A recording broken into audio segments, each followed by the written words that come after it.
22 million black victims of Americanism are waking up, and they're gaining a new political consciousness, becoming politically mature. And as they develop this political maturity, they're able to see the recent trends in these political elections. Any minority that has a block of votes that stick together is in a strategic position. Either way you go, that's who gets it. You're in a position to determine who go to the White House and who stay in the doghouse. You're the one who has that power.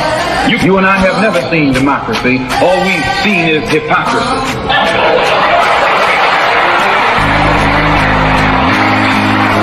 When we open our eyes today and look around America, we see America not through the eyes of someone who has enjoyed the fruits of Americanism. We see America through the eyes of someone who has been the victim of Americanism. We don't see any American dream. We've experienced only the American nightmare. We haven't benefited from America's democracy. We've only suffered from America's hypocrisy. And the generation that's coming up now can see it and are not afraid to say it. And are not afraid to say it. And are not afraid to say it. And are not afraid to say it. And are not afraid to say it. And are not afraid to say it. And are not afraid to say it. And are not afraid to say it. And are not afraid to say it. And are not afraid to say it.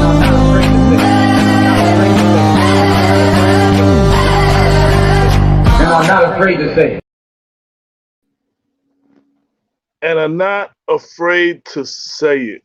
Welcome, welcome, welcome. You are tuned into Black Westchester Presents, the People Before Politics radio show. Every Sunday, 6 to 8, streaming to you live on Facebook and Instagram. I am AJ Woodson, your host. My partner in crime, Damon K. Jones, is not here today, but may be here a little later. We have our co-host, the lovely Latina Lorraine Lopez, and Dr. Bob, Robert Baskerville, a.k.a. Brooklyn Bob, in the place to be. Welcome to the show. This is episode 288.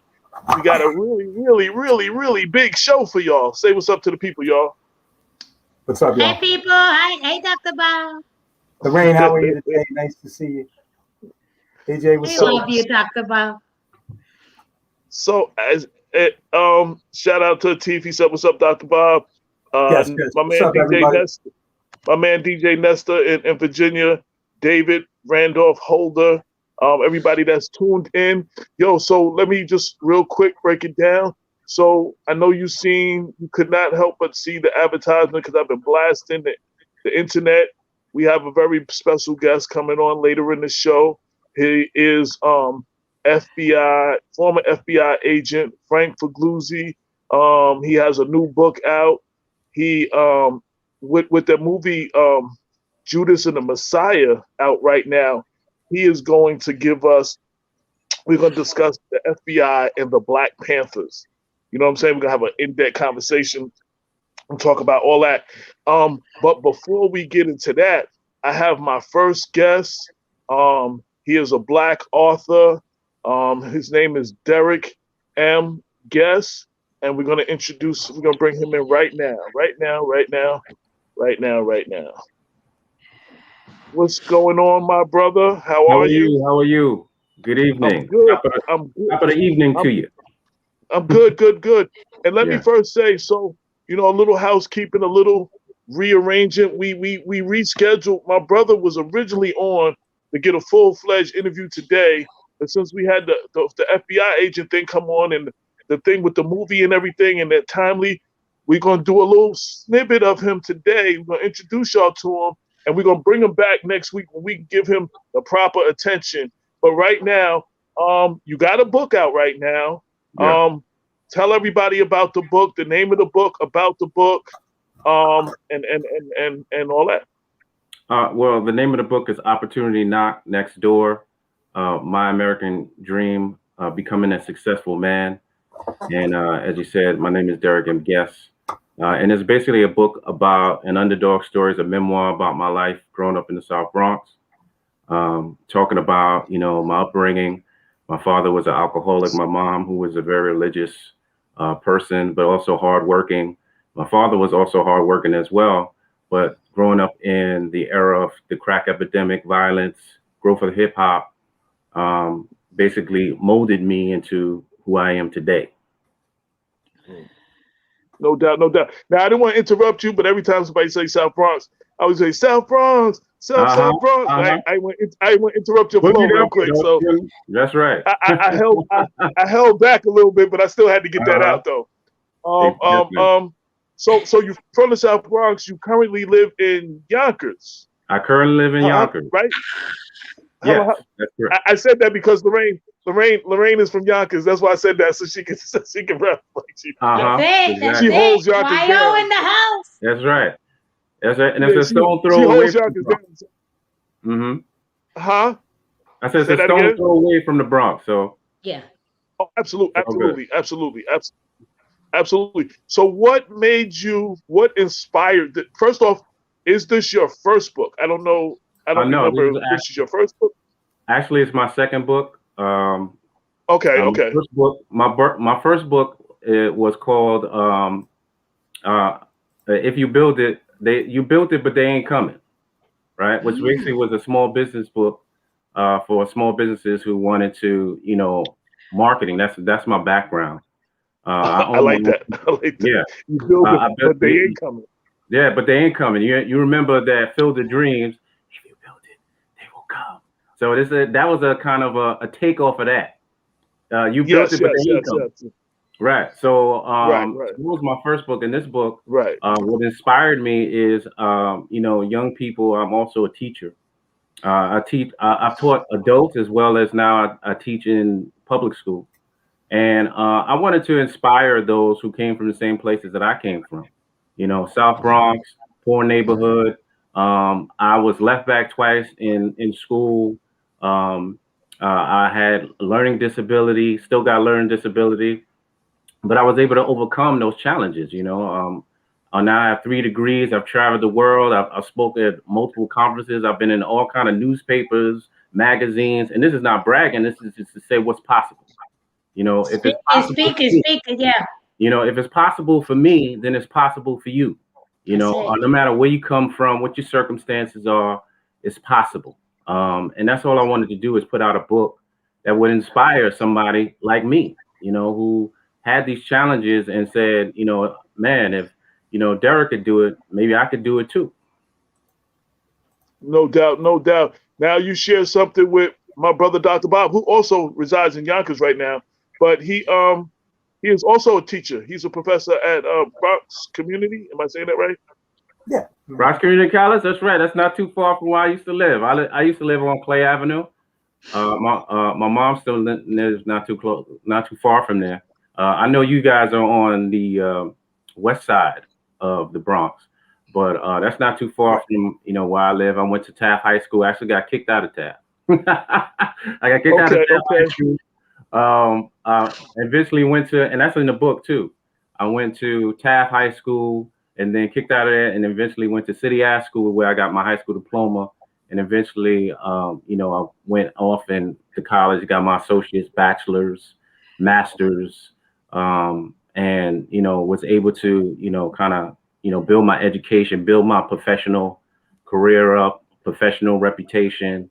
And, homeowner now, married 20 years. So again, it was just about telling my story and be able to share with people and be able to, inspire them. And also being able to, a playwright. I also, I don't know if you guys are familiar with Negro Ensemble Company, but I actually wrote a play for them called Choices.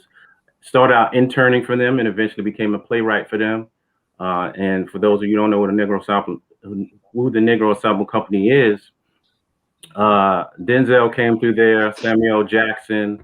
They've done plays like Soldier Story, The River Nigel, on and on and on. So they're very historic in the Black community as far as, and it's funny because Douglas Turner's Ward, God rest the dead, just passed away. That was the original founder of the Negro Ensemble Company. Okay. So you got your book out now. Where can people pick up your book? Is it on Amazon? Is it on your website? Where can people pick you? You definitely pick it up at Amazon.com, Kindle, Google Play. If you're in the New York City area, you can go up to Sister Uptown Bookstore. Shout out to my sister Jennifer, who always shows me love. So the books are in there. Also, an Urban Reads bookstore in Baltimore. If you're out in the Baltimore area.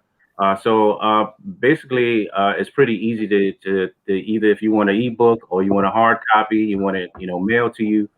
And you can also find me on under Derek M. Guest, the storyteller, on Facebook, Instagram, as well as on LinkedIn, if you want to look me up. No doubt, no doubt, no doubt. We encourage everybody to go check out the book. Trying to think, because I want to save this. We having you back next week, and we're gonna give you this is like the teaser. You know what I'm saying? So I won't give it all away just yet. You know what I'm saying? And my man, he did what some of the guests do. Like, he promoted the show and everything. We got the call, I'm gonna have to push you back. He was like, so we had to give him a little teaser because everybody's expecting to see him today, and we're gonna give him the whole interview next week. And I try to, be fair for everybody. Bob or Lorraine, do you have any questions for him right now? Go ahead, Bob. Derek. Yes, okay, ma'am. go ahead, Lorraine. Oh, Derek, we already got people commenting saying you was an awesome teacher. What subject did you teach? My specialty, I have a media background, so I've taught media in college. But I also have in public school, I've taught English and social studies. Nice. And I'm kind of leaning towards social studies, kind of becoming a favorite of mine. I didn't think I would be somebody as interested in history as I am, but it's very fun to teach it to the kids. I'm currently teaching 7th grade, which is an experience in itself.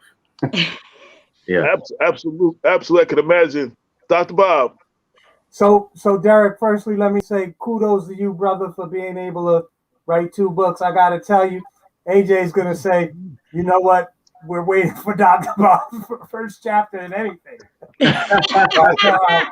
how difficult it can be to be a productive author. And so maybe in your later appearance, you'll share some of your secrets for definitely being a productive writer. But maybe as a way of kind of teasing your discussion with us on the next show, I wanted to ask you about the title for your first book.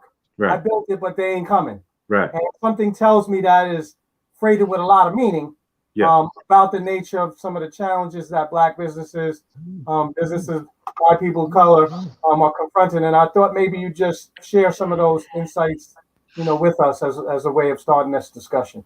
Well, as I said, that my background is in media and marketing. I went to film school in Brooklyn College, and then eventually, once I owned my own company and wanted to start doing video, I found that in the business I had to promote it, and found out that in order for people to kind of know who you are, what you're doing, just like AJ said, you got to put the word out. The original inspiration for the book was there was a young lady when I used to live in Harlem who lived downstairs from me who owned a nail salon. And what she used to do is put out that little sign in front of the store. But she didn't have any social media. She didn't have any kind of advertisement to let anybody know. And she's Black owned nail salon. Think about that, right?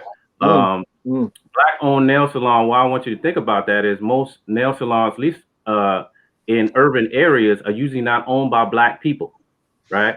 And rarely owned by people of color. Usually they're owned by Asian folks. Well, they are people of color, but they're usually owned by Asians, right? They usually dominate that industry. And if you're Black owned in a Black area, you should definitely be putting out the word that, hey, I'm here, right? And she didn't do that. So the idea came from her and talking to her and saying, man, I need to put something out to kind of, share with my folks that, look, yeah, it's great to own a business because we all want to do the operation part and all of that, but you got to put the word out in order for people to know that you're there, right? For the word to spread, so that's what that was about. Well, I mean, it's a nice reminder to us all. Yeah. There's water earning owning and operating a successful business than just creating the product. And I think you're saying we got to pay as much attention to the marketing and the customer, effort to generate clients, customers as anything else. Yeah. It's basically, just like word of mouth. Word of mouth is basically marketing. I mean, and if you can't get that word of mouth going, it doesn't matter how good a show you might have, how good a product you might have. If nobody knows, then they're not going to come. So you may build it, but they ain't coming, right? I definitely can relate, and Bob and Lorraine could tell you. Everybody jokes I don't sleep, I just nap, because I'm when I'm not writing and distributing the paper and laying it out, I'm sitting there marketing and doing the social media, advertising and all that. So it's like it's you have to, if it's your business, you have to be willing to put all into it. Nobody's going to put more into your business than you are, right. And I think that's the biggest thing with that. So if you just going through the motions, everybody who might support you and want to help you, they're gonna go through the motions too. They're not gonna work harder than you for your own business. No. So I definitely love that title, and I'm gonna have to go back and get that and read that, because that's we try to make sure that they do come. So that's why I don't sleep right now. So yeah. Yeah, we can't make money if they don't come. Absolutely. Yeah. I would say you could have the dopest show and the dopest newspaper, but nobody see it and hear it. Is it really? No. Now, what I want to do right now, because I want to cut this clip and send it to you tonight or tomorrow so you can use it as promotion for the week. I want you to end by giving everybody, doing your promotion for next week. Like check me out, something you can share on the internet. Yeah, so definitely come check me out next week on Black Westchester Magazine Radio. And next week, hopefully, we'll be talking more about the present book. I would love more to talk about marketing and different things of that nature. I'll even take questions from those who, may want to, want some tips on how to get some of this stuff done. That should be fun. Right. You'll get questions. So next week we have yeah. Right. Next week we're gonna have this brother back. I want to say on the air, I appreciate my man for being flexible, because tonight was his night. You know what I'm saying? And he's making room for us to do to have the time for the Frank interview. So he will be back next week. We'll be way more in depth. We can talk about his books, his current book, his former book, and we'll get into, he has another business too, and we can talk a bit about all of that. So we're going to do that next week. Derek Guest, I appreciate you for being flexible, my brother, and we will see you next week. Yes, sir. Looking forward to it. Yes, sir. All right. You guys all right, my brother. Night. Yes, good night. So again, I wanted to say thank you to my brother, because he was very flexible. Today was his interview time. Sometimes you have to reschedule things and stuff. So we didn't want to just reschedule him. He had put up flyers and everything that he was going to be on tonight, So tonight was a little teaser. He get the full interview next week. As most of y'all have seen the promotions, we have Frank Figliuzzi. Say his name. I just messed his name up again. Say his name. Oh, I did say it right. Frank Figliuzzi, former FBI agent. He should be coming on soon. Damon is not here, but he did send me questions to ask. So you know what I'm saying? He's gonna be represented. No escape. So yeah. So while we're waiting for him, any updates on anything, any topics y'all want to touch upon, anything going on in the last week or in the cities, in the county that you want to bring up, or anything? Something very important. Starting March 3rd, here in the city of Yonkers, the Yonkers Armory is going to be opening up a vaccination place. The state at the Armory And I know how difficult it is for folks to get an appointment for that vaccine. But starting March 3rd, people get in there, get on that website and try to get that vaccine over here in the city of Yonkers. That the vaccine thing has been, and I'm going to go to Bob. The vaccine thing has been a very difficult thing. I know personally, people can't get it for their parents, and they have been contacting one of us or something for various people, and people have been making phone calls for their family members, parents, and all that, and have to end up going all the way up to Syracuse or the Jacob Javits Center or a spot in Long Island or Queens or something. So I know we need our elected officials to get it together and make it readily available for the people in our communities that they serve. And we need to be telling our communities to make that phone call, get on the internet and make that appointment, because you don't do it, somebody else is going to take your appointment. And when you go to check in, it's going to be months away. You know, we got to step on it, people. We got to do what we got to do, too, to make sure we get that vaccine. That's absolutely right. And Dr. Bob, as you see on the screen, one of the comments was, Dr. Bob, when you get your book published, I want 2 copies. So listen, go ahead, Bob. I'm gonna need it. Go ahead, Bob. More, maybe even. Yes. So I was going to say that I was very happy to hear the announcement of the opening of vaccination centers in Yonkers, amongst other areas, because following the publication in Low HUD more than a week or two ago of list of vaccine centers in Mount Vernon, one of the things that I asked is, what happened to the vaccination centers in Mount Vernon? And me and AJ had some discussion, and I, had considered, I did some investigation, but never was able to turn it into a story. But I was really surprised that the municipality in Westchester County that is home to the largest number of African Americans, I think over 50% of African Americans reside in the city of Mount Vernon. And yet there were no vaccination centers open. I must confess, everyone, that I speak from very limited knowledge. I was not able to contact public elected officials or health officials, so I'm not sure what the delay is. But at a time when we're emphasizing the importance of equity, racial ethnic equity in public policy here in the United States, I have to say that it was a bit disappointing that our local Democratic elected leaders had not seemed to really make much strides in trying to make sure that our communities are reached. Now, I also got to say, everyone, I know people are very skeptical about taking the vaccine for reasons that we're well aware, but I will tell you that I do think it's important, and I am one of those persons who may well end up traveling well out of our the local vicinity in order to get a vaccination, because I do think it's important, especially those of us who have a lot of interaction with the public, as I do as an instructor at a college. So I want to say also, I appreciate that. Stephanie Swan said I am scheduled tomorrow to get my vaccination because of underlying health issues through my cardiologist. And that's what I wanted to say. For those skeptical, talk to your primary care physician.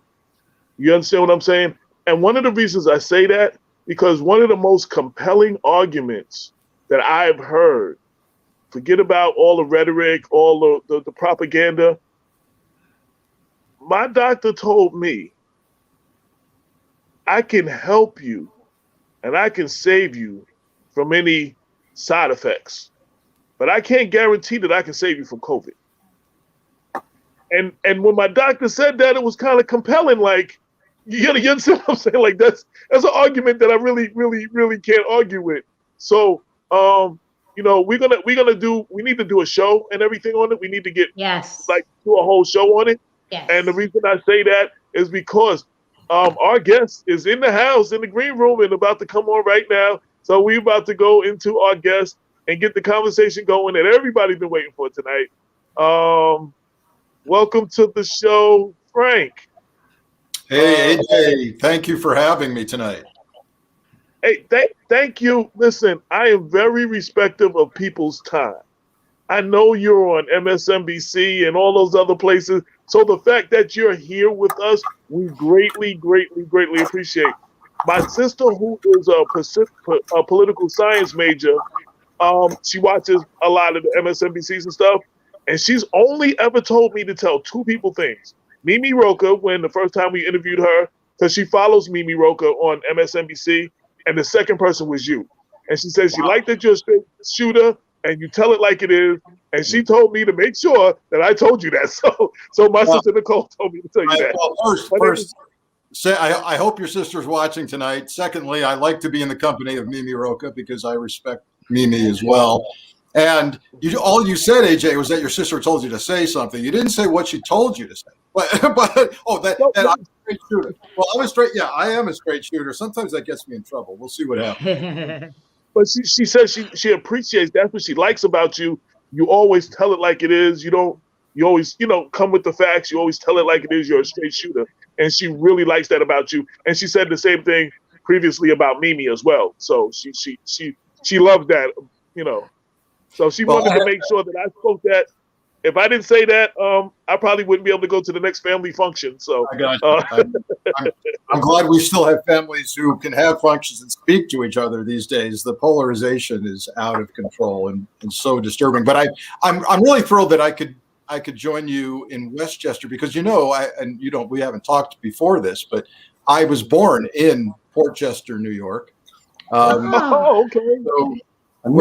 So Westchester has a special place in my heart. We had an elected official candidate running for office from Port Chester on recently, and they got their own little situation going up there. The internet has been buzzing about that interview and what was said on that interview, and the next candidate we're about to interview. So yeah. So we just covered we're covering the mayoral race in Port Chester. Gotcha. I know one of the things that was the main thing that you wanted to talk about, in addition to your book, because we're going to get to your book, was with it being Black History Month, the relationship with the FBI and the Black Panthers, especially with the movie Judas and the Messiah coming out, that's out now. But I just was watching a day or two ago when I was preparing for this. There's a new movie coming out about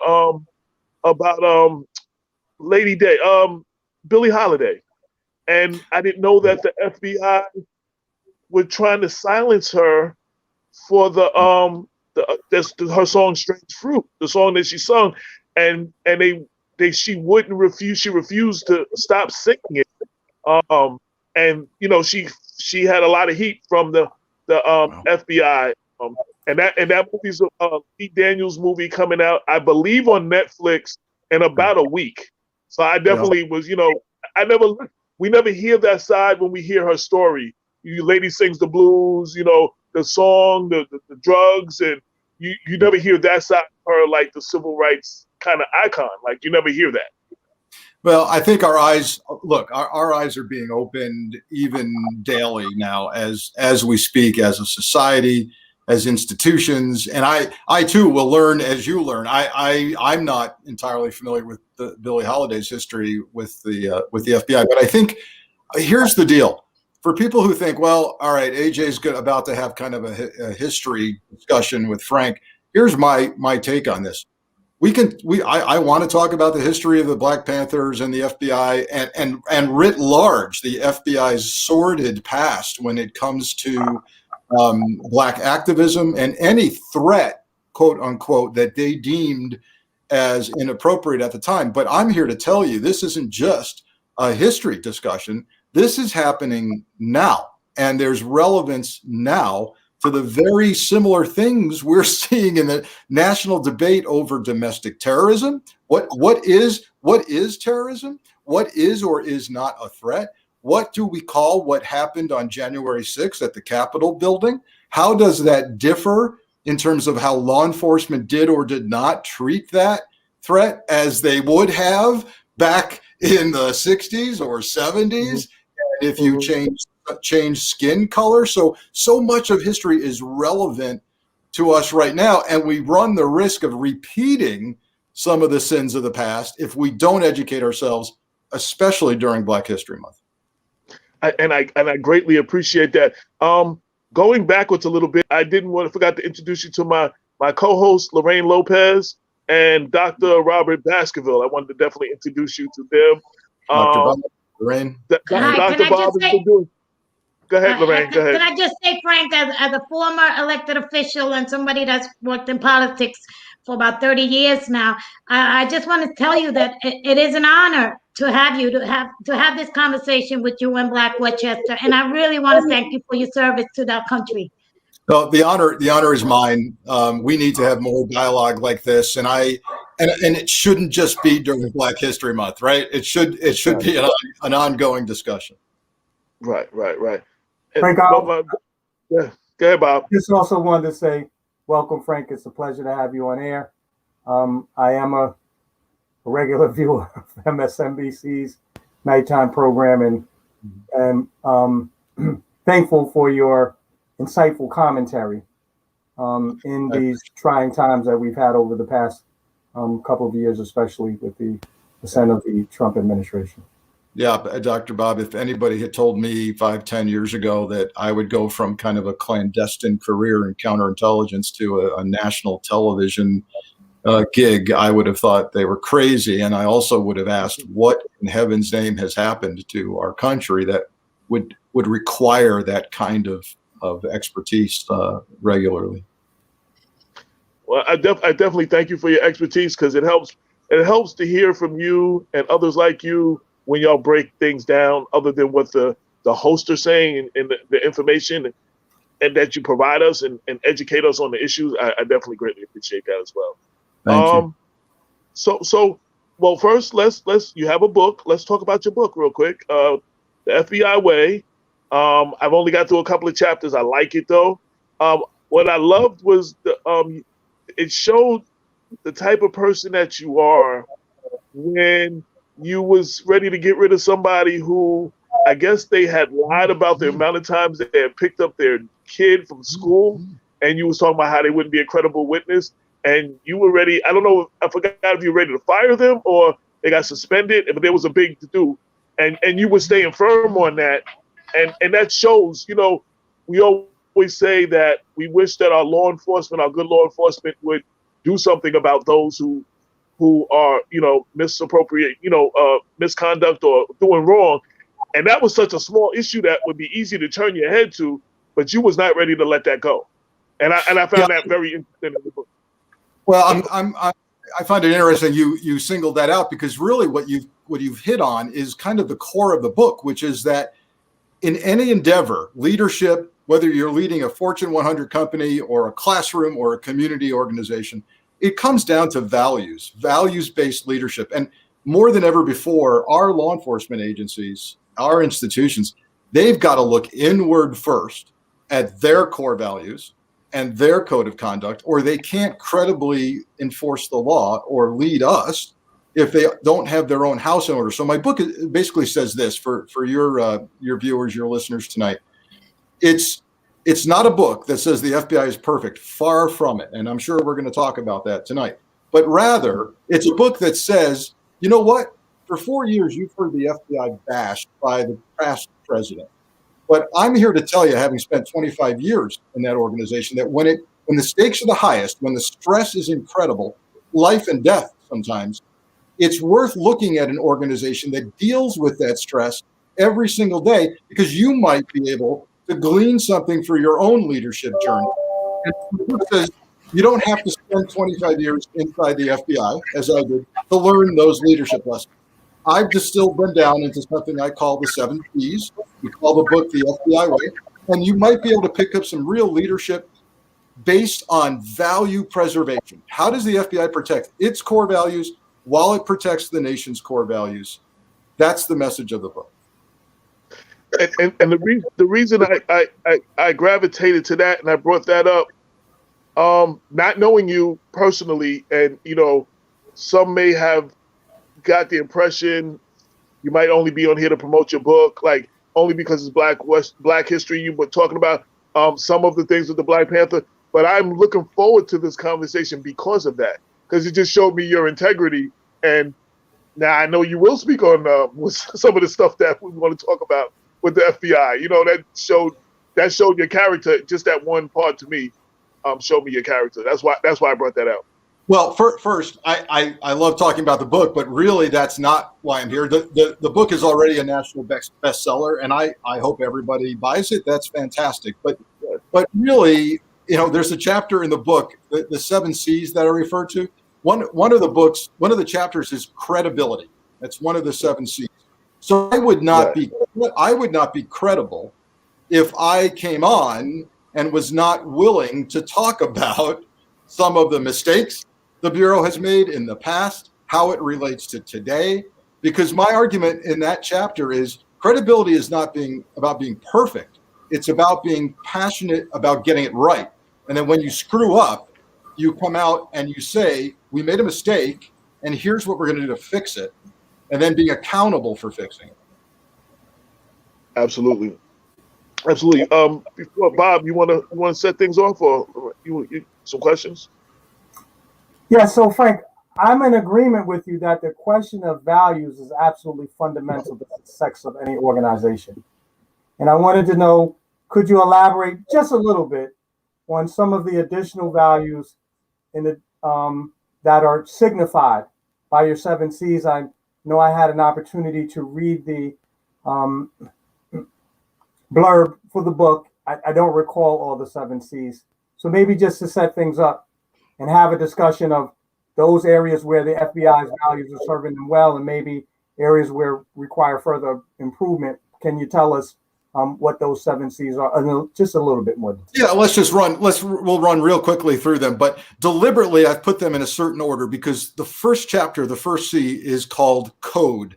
And by code, I mean we all have got to have core values that result in a code of conduct for ourselves, our family, our organization. And essentially that means sitting down and going through an exercise that many companies never go through, which is, what do we stand for? What do we not stand for? And what does everyone have to get on the same sheet of music for, lest we not exist anymore? What could happen that is so antithetical to what we stand for that we can't permit it? So everything in your code should flow from your core values.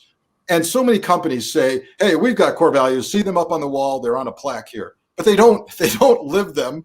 Nobody knows what they are, and they don't refresh them periodically. So everything starts with code. What do you believe in as an organization? From there, we move to the 2nd C, which is clarity.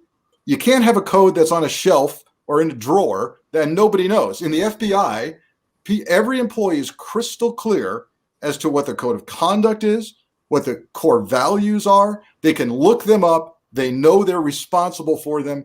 And in terms of clarity, they know what's going to happen if they violate certain codes of conduct. There's no surprise, right? It's not, and that's part of the credibility of a system too, is if you do this, this will happen to you. And in clarity, I talk about the bright line in the FBI. What is it that the FBI cannot ever do and will result in dismissal for you if you do it? And in the FBI, that one thing is lying under oath. Lying under oath is so bad for the FBI's mission that you're gone.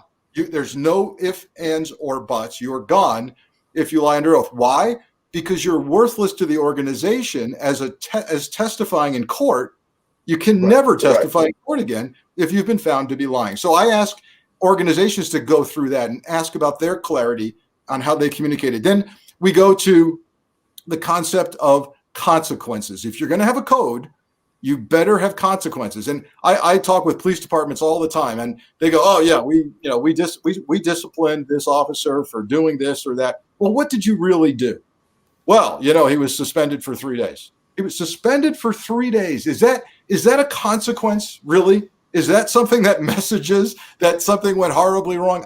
I'm not sure. So consequences, and then doing the right thing, even when there are painful consequences to your organization.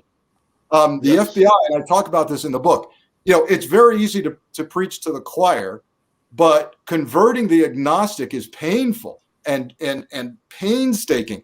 So when the consequences are tough for you, do you stick to your values and do it anyway? That's part of the core of the FBI. Then there's got to be compassion. That's the next C. Compassion has to accompany consequences. If you're simply just disciplining people, finding fault, blaming people when people go south on you in terms of the values and conduct, then no one's going to buy into your belief system at all. They're never going to adapt your values, your organization values as your own. There's got to be compassion. There has to be the human factor in everything you do, looking at the whole person. Why did this occur? Was it our fault institutionally that this person engaged in misconduct? Looking at the whole person is essential for compassion. Then we move to credibility. I already talked about that. Credibility is not about being perfect. But I'll tell you what, you want to talk about an organization that lives and dies by its credibility? Try flashing those FBI credentials at a front door and hoping that person on the other side believes you're credible and trusts you and will cooperate with you, whether you're working on a terrorism case, a kidnapping, an organized crime case. If the FBI lacks credibility, we're done. The national security is imperiled. So they live and die by their brand reputation, and they screw up plenty of times. But as I say, it's about getting it right, being passionate. And lastly, I end the book deliberately with the 7th C of consistency.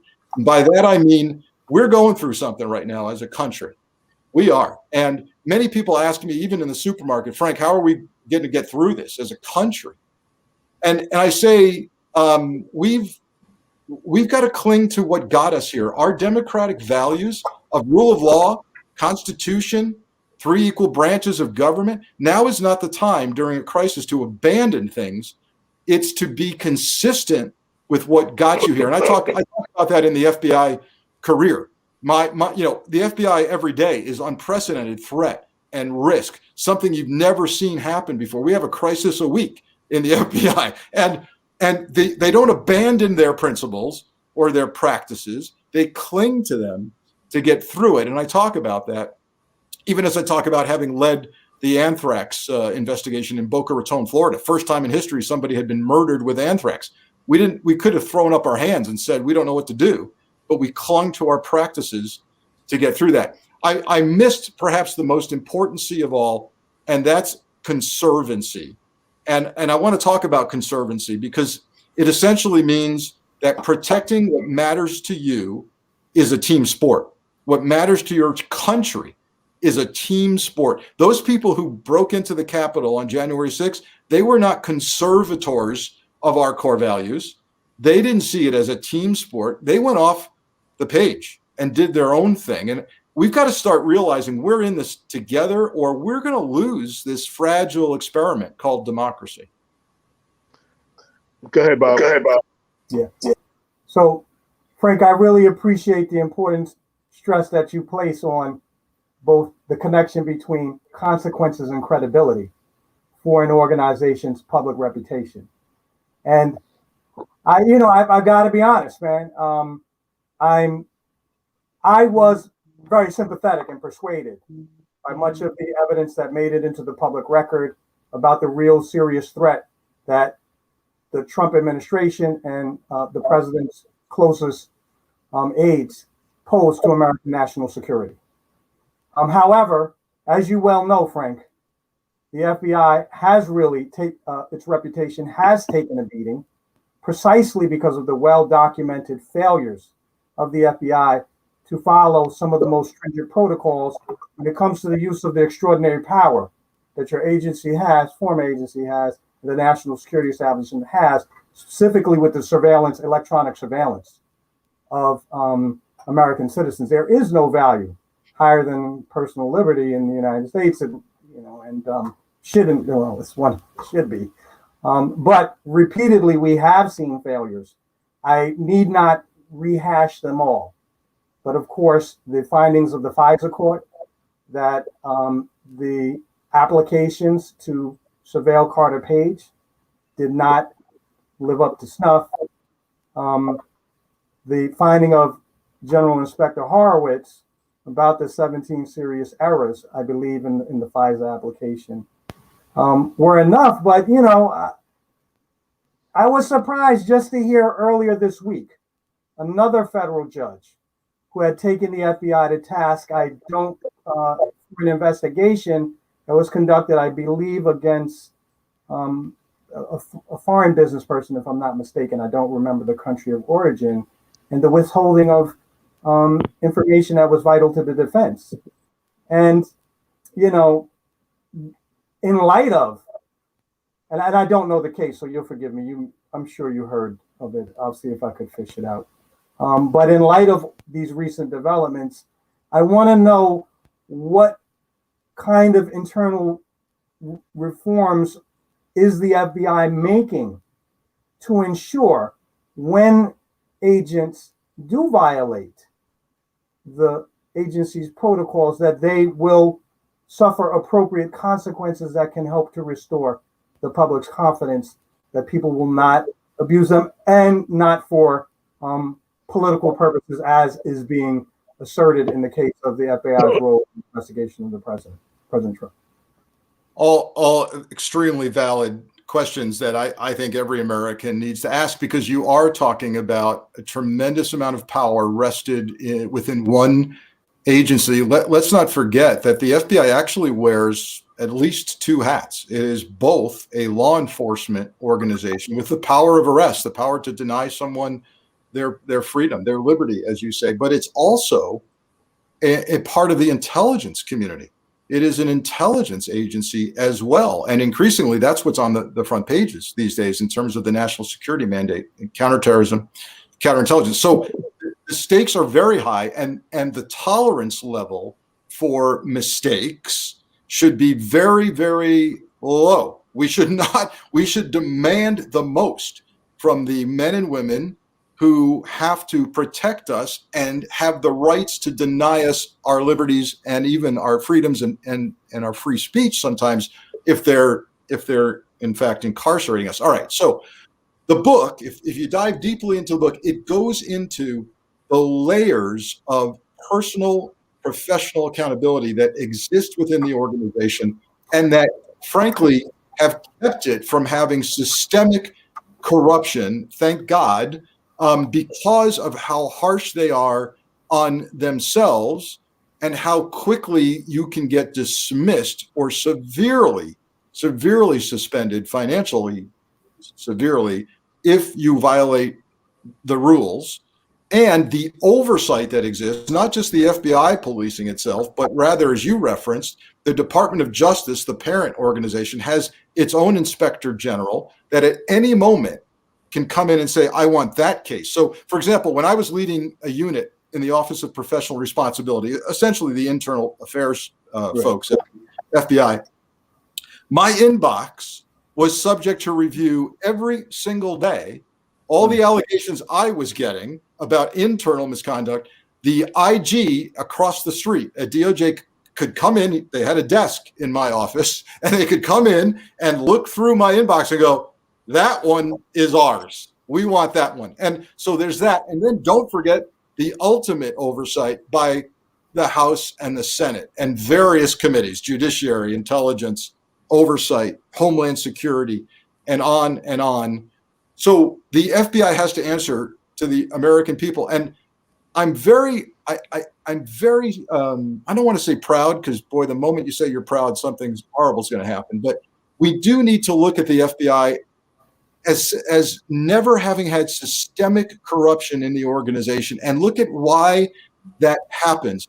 You can look at police department after police department, and I'm not going to name the cities. You could do that, I'm sure, but they are that sadly have become known in our country for systemic corruption, and that's never happened. There have been isolated pockets. The most famous case in the FBI was FBI Boston and the Whitey Bulger case, where an agent and then eventually his supervisor became corrupt. And if you look at that, it was about an agent being put back in the town he grew up in and associating with mobsters who he had known as a kid.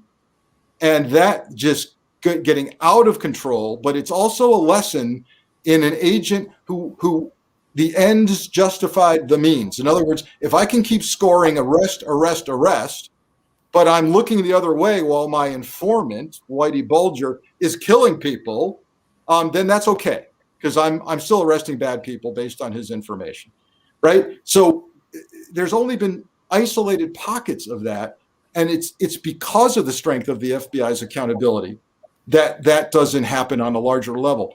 What I'm most concerned about, Dr. Bob, is that we not repeat some horrific sins of the past. And this is why AJ, in part, agreed to have me on, is there's a moment that's teachable right here. This movie that's come out, and I don't know if your viewers have had a chance to see it, but it's called... I watched it. Yeah, it's Judas and the Black Messiah. Now, you might say that's a strange name for a movie. Well, the phrase Black Messiah came from J. Edgar Hoover, the head of the FBI. And who was he talking about? He was fearful that Martin Luther King and or other black leaders would rise to the level in people's minds of a kind of Black Messiah if they were not taken down. And the Judas refers to an informant, an FBI informant, who penetrated the Black Panthers, particularly in Chicago, and particularly Fred Hampton, who was leading the Panthers there. So here's what I'm talking about. The question we should be asking is not so much about, does the FBI discipline individual agents and prevent corruption systemically? I believe firmly, as I say in the book, yes, it does. What we should really be asking is, can history repeat itself? And those horrible sins of Hoover and a program called COINTELPRO, Counterintelligence Program, that tapped Martin Luther King, wiretapped, for example, that led to what is now roundly considered an assassination of Fred Hampton of the Black Panthers in Chicago. Would those things happen again? And here's my concern. We're living in a time right now where if we're not careful, we may have a policing of ideology and view people as a threat as we did back then. And that's the discussion I think is so important right now. Absolutely. Now, we know that the FBI, viewed the Black Panthers as a threat, as you put, as part of their skin color, and because they pose a threat to the white status quo. And today we just spoke about the insurrection, and perpetrated by white people, but they were not clearly viewed as a threat that they really are. I'd like to talk a little bit about that right now. Did you freeze? Did we lose you? I don't know, AJ, but I got a couple of questions for him as well, if you don't mind, when he's done. Okay, I think we froze Dr. Bob. We lost Dr. Bob, and he's coming back. But I think Frank froze. It just looks like a still picture real quick. Hopefully that will be fixed. Oh my God, shortly. the FBI. They might have tried to shut us down. We were just about to get to the good stuff. I'm sure he's going to call back in, because that's what I want to lead into now, dealing with, the difference of the treatment of the Panthers. People like Martin Luther King and Malcolm X looked at as terrorists, identified as terrorists, and rightfully so. They might be looking at the Black Lives Matter movement that way right now, but insurgents were not looked at as that, and they pose a serious threat to our national security, to our government. And I want to get into that because there was supposedly forewarning of domestic terrorism, and they were not. We say they weren't prepared, which is a question. Were they prepared, or were they allowed to do what they did? And I would like to hear what he has to say when we get him back on the FBI. I have a couple of questions. Yeah, I have a couple of questions about the insurrection at the Capitol. Right. That's what I'm saying. That's what I'm talking about now. Yeah, I want to hear what he has to say about that and the FBI's position. Stephanie Swan said he's been censored.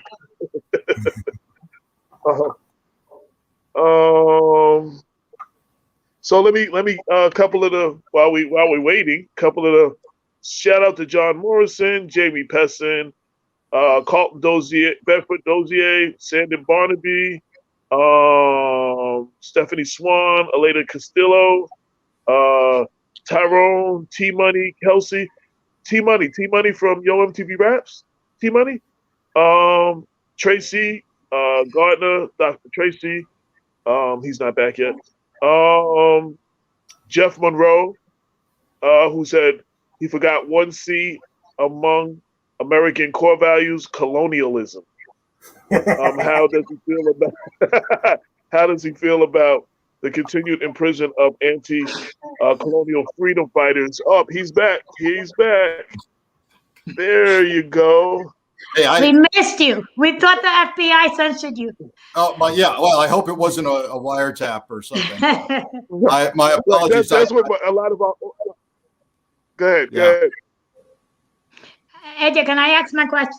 AJ. Yeah, a lot of you are saying that censored by the FBI. Yeah, so let me just read this into. It's going into what you're saying, but it's going into what you're saying.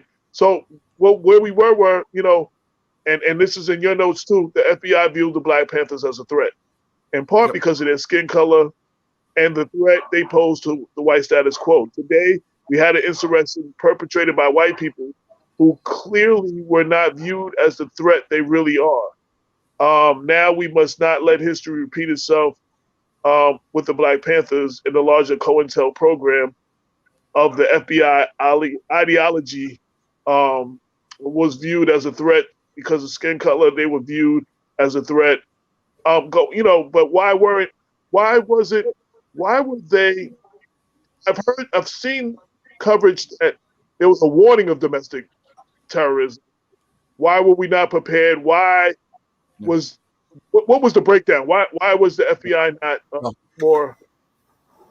We're all asking this question, and we're going to get an independent commission. Nancy Pelosi has talked about forming an truly independent commission, like we saw after 9/11, to get to these answers. But look, we would be remiss if we didn't just call it as we see it, which is, I've got to tell you, if this intelligence had been developed on a pick your skin color, black, or change religion, we could talk about that too. An Islamic group, we would have actually had laws that we could point to and say, those people are terrorists and they belong to this organization. And it might never have even happened on January 6th. It might have been prevented. And then we got a law against international terrorism whereby after it happened, you could go to prison for 20 years to life.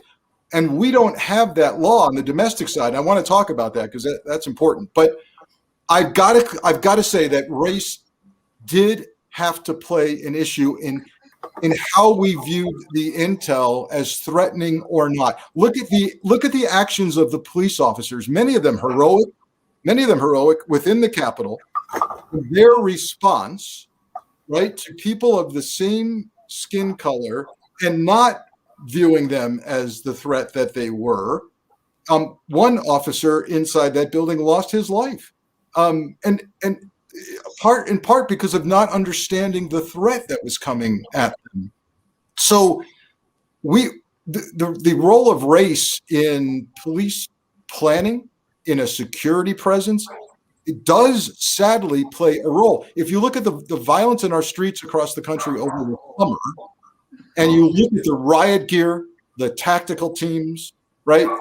And when the Black Lives Matter protests were developing and were largely at first nonviolent, peaceful protests, we still saw riot police, we still saw tactical teams, and we saw the use of chemical agents. And then the criminal element comes in, hijacks that, and now all of it being used as kind of an excuse for even more violence and even troops and boots on the ground. So, look, you're asking all the questions I'm asking. Where did direction come from with regard to the security presence on January 6th? Why were warnings ignored? Why was intelligence visible to me? I sat at home monitoring chat rooms of extremist organizations, violent groups, saying, we're coming.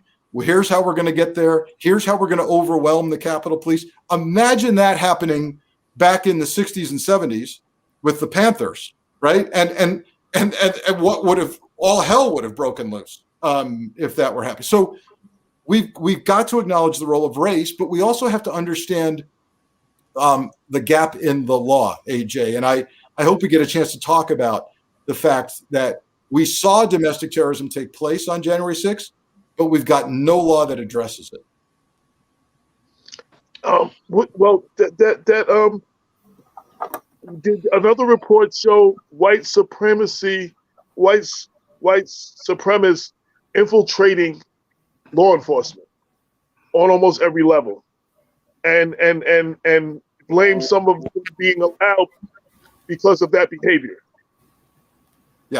Yeah. So there's a couple of things. One, I think people need to understand that police departments are not monoliths, meaning they aren't somehow entirely different than the rest of society. They are part of our society. They come from us, and therefore, sadly, they also reflect racism, polarization, extreme political thought. But there's a problem because they have authorities that the rest of us may not have. They've got a gun and a badge and the power of arrest. So it becomes even more important to police the police. And one of the things that's being examined right now, AJ, is you've got a pipeline of what's called veterans preference in hiring at police departments, other government institutions. And I want to say clearly, I'm a fan of veterans who've served our country getting some preference for jobs. Fantastic. But be careful, because the military has also discovered that they have white supremacy amongst their midst. And when you have a pipeline, right, from one to the other, and priority in testing is given from the military to the police, it becomes even more important to screen out and do different kinds of background checks and recruitment of police that we're simply not doing. It's not enough to interview a police candidate and do a credit check and a criminal check and talk to their neighbors. That doesn't cut it anymore. There needs to be far more nuanced and sophisticated testing to attempt to screen out those who would default to racism, those who would default to violence. Lorraine. All right, I got a tons of questions for you, but let me throw 3 in real quick. During the insurrection, that big press conference, and FBI got bashed because Christopher Wray was not there and he was not speaking, and everyone, what happened to the FBI? Can you tell us a little bit about internally what was going on? Because we know that has something to do with Trump. That's number 1. Number 2 is, why is it that these folks cannot get charged with domestic terrorism? Yeah. And a Muslim can, because he's Muslim, right? But, and this may sound like a stupid question, well, aren't these guys evangelists? Like, is it you get charged for religious prosecution, but is it because it's international, not local? Like, can you explain that? Thank you. Great. This is a passionate thing of mine right now, so you're going to be sorry you asked this question. But so let me do your first question first, which is this press conference and kind of the lack of presence of the senior leadership in the aftermath. And I was as shocked as you are when I heard on the TV, hey, there's going to be an FBI and DOJ press conference. Oh, I said, finally, we're going to hear from the acting attorney general. We're going to hear from the FBI director. I sit down, and 5 minutes later, I see they sent the local guys. They sent the head of the Washington field office, and they sent the U.S. attorney from the District of Columbia. What in a national crisis, in an insurrection, they send the local guys. Okay, so I am convinced, Lorraine, and do I have special knowledge of this? No, but I am convinced that somebody at the White House level or around that said, do not show up at a press conference where you're going to have to, number 1, appear to be in charge. Number 2, you're going to have to field very tough questions on whether this was or was not terrorism, on who did this, Was it Antifa? Was it BLM? Or was it a bunch of Trump followers? And I think for survival's sake, I think Chris Wray, who is a man of integrity, I think he said, the one thing this nation cannot afford right now is for me to get fired in the middle of this. Because if I get fired with only a couple of weeks remaining in Trump's tenure, your next FBI director for at least 2 weeks is going to be somebody like a Judge Jeanine Pirro or Rudy Giuliani. And in the middle of a crisis, I think Ray may have done the right thing. If he felt this was survival and he needed to run the operations of the Bureau, maybe surviving meant not showing up at that press conference. Now, we need to look at whether they're conducting themselves appropriately. Now, we're approaching 200 arrests easily. We're finally seeing conspiracy charges. We're seeing the Oath Keepers and the Proud Boys. They're considering RICO racketeering charges against the organizations. I think the right thing's happening now, even if it didn't happen at that press conference for good reasons. Now, let's talk about domestic terrorism.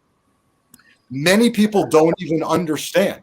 Some people in Congress never understood that we define domestic terrorism in the law. We have a definition. We don't have a law against it. It's the only criminal program in the FBI where you can be investigated for it, but you can't be arrested for it. That's why we're seeing charges in the insurrection for things like trespass, assault, theft of Nancy Pelosi's podium, trespass. Now, when somebody robs a bank, we don't arrest them for trespass in the bank. We arrest them for the much more serious crime of bank robbery. It's a federal crime. Well, look what happened on January 6th. If that's not a serious federal crime, I don't know what is. And we can't arrest you for domestic terrorism because we don't have a law for it. But now change the religion to Islam of those people coming in January 6th, and imagine they were on violent jihad. Imagine maybe they were associated with Al-Qaeda or with ISIS. And now all of a sudden, you have an international terrorism law that would put them away for 20 years to life. We need to change that. And my argument is we need to take the wall down between international terrorism and domestic terrorism and just call it what it is, which is terrorism. And if it's violence and it meets the definition, then let's call it what it is and put some teeth behind it. Now, I'm going to acknowledge, because I think Dr. Bob may be working on this question right now. Wait a minute. If we have a domestic terrorism law, are we going to start policing ideology? Right. What would happen to people who are more vulnerable? Would there be abuses and exploitations? Who gets to call me a domestic terrorist or not? But I'm here to say, if we do it right and we stick to the definition, which is violence or force designed to intimidate or coerce a government for political or social objectives, if we had the law, I say there would be less exploitation. Because if you look back at the Black Panthers, look back at Martin Luther King and the whole civil rights movement, wasn't that J. Edgar Hoover out of control because he didn't have to worry about a law? He didn't like these people. He didn't like the threat he claimed they were because of their ideology and their power shift. Well, if we had a law that he had to stick to, did they or did they not violate this law? Yes or no? No, not really. Okay, then stop wiretapping them. I think the law, ironically, gives us less opportunity to exploit people. And that was a concern of mine, real quick, and then I'll get you about, because a lot of times when we have these laws, after a while, they end up being used on us. And when you look at the time, and we're going to go back to that point, Martin Luther King, Malcolm X were identified as terrorists by the FBI, by J. Edgar Hoover. What's not to stop them from now identifying Black Lives Matter and other Black movements, that are not violent like that, as terrorists, to shut them down and silence them and worse. And I'm always, the Patriot Act was a good thing, but it took away some of the Bill of Rights, and it took away some of our rights. but we called for it. You know what I'm saying? So every time we have a situation, we call for something, and they overreact. Like, there should be a reaction, absolutely. But I'm worried about the overreaction and people like Black Lives Matter people, because I've seen on TV members of the current, I guess, the new Black Panther Party or whatever, they were being visited by law enforcement to see if they were involved in the insurrection, and they weren't even none of the pictures. And the people that didn't look like them weren't in the pictures, but one guy had, he streamed it live, showing them questioning him because he was in the new Black Panther Party. Was he at the insurrection? And they weren't going after the people that were there. So that's just one incident. And, you know, that's what we know about. So, you know, there's much more going on that we don't know about. You know what I'm saying? Yeah. So we need to have this discussion as a nation right now. And you're going to see it happen because you're going to see a renewed call for a domestic terrorism law in Congress. And we've got to get it right. And it's not that it will be perfect. You mentioned 9/11 and the Patriot Act. Not perfect, but have we had another act of major international terrorism on U.S. soil since then? No, we have not, because the tools are there. Were there abuses? Yeah, I can point to at least one thing that Congress told law enforcement to stop doing, which was the collection of what's called metadata on your phone records. They were collecting your phone bills, essentially, the numbers you called and the numbers that were dialed to your number, and they were storing them so that and by the way, this did work. In the event that they found a terrorist number, they would say, hey, look at this. Frank Figliuzzi called that number 6 months ago. And Congress said, you know what? We're really uncomfortable with you storing phone records. And so can you stop doing that? And they did. So it won't be perfect. But my concern is that we're more likely to see abuses if we don't have the law. We're more likely to see abuses if we don't have the law, because anybody can say, I don't like these people, their ideology, I don't like their skin color. I'd rather have violence to point to in a law that says this is domestic terrorism. And if interrupting the ratification of the electoral college vote at our capital is not an act of terrorism, I don't know what is. I really don't. Well, I have a second part to that, and then I'm going to Dr. Bob. So what am I hearing about this KKK law that they put in place and that would be domestic terrorism? And they want to apply that. Why is the government not applying that to these domestic terrorism? Like, that is a law that is in place, you know, for situations like that, because they were trying to overthrow, I guess, the government in the South or whatever it was, the KKK, and they put a KKK law. Why can't we apply this to the domestic terrorists today? And why is nobody thinking about that? Right, and it's well, you're hearing it come up because there is a congressman who is suing Trump, and I believe Rudy Giuliani, and using this very, very, very old law that was designed to address the KKK, which is essentially, in a nutshell, someone attempting to disrupt a member of Congress going to their appointed travel to Congress to affect business, which the KKK was doing. I'm not, so I love the idea of a civil suit, by the way. I love it because it goes after pocketbooks, and it's fantastic. I don't know if it would apply to a criminal conduct, and I'm not sure it would apply to this very circumstance, because they had already traveled in interstate commerce. The congressmen were already inside the Capitol. I'm not sure that would work, but I love it. And what you've done is you've raised the larger question: is, do we need a domestic terrorism law? Aren't there other laws that could cover this? So, for example, what about sedition? I hope we see sedition charged. I hope we see the Proud Boys dismantled as an organization if it's found that they are all about violence. Similarly, if Oath Keepers is all about violence, let's take down the entire organization. Let's take their bank account. That hurts, right? And that discussion needs to happen. But I am convinced that what I saw on January 6th meets the federal definition of domestic terrorism, and the leaders of that should be charged with domestic terrorism. And yes, you're right to be concerned. A corrupt president might, tweet one day, I hereby declare Antifa a domestic terrorism organization, just saying hypothetically, maybe that happened already, right? It did. And we could have a president who wants his enemies to be declared a domestic terror organization. Wasn't Frank Tarrio, Enrique Tarrio, a Proud Boys leader of the Proud Boys? Wasn't he an FBI informant? Well, I've seen the reports that you've seen, and that was apparently years ago.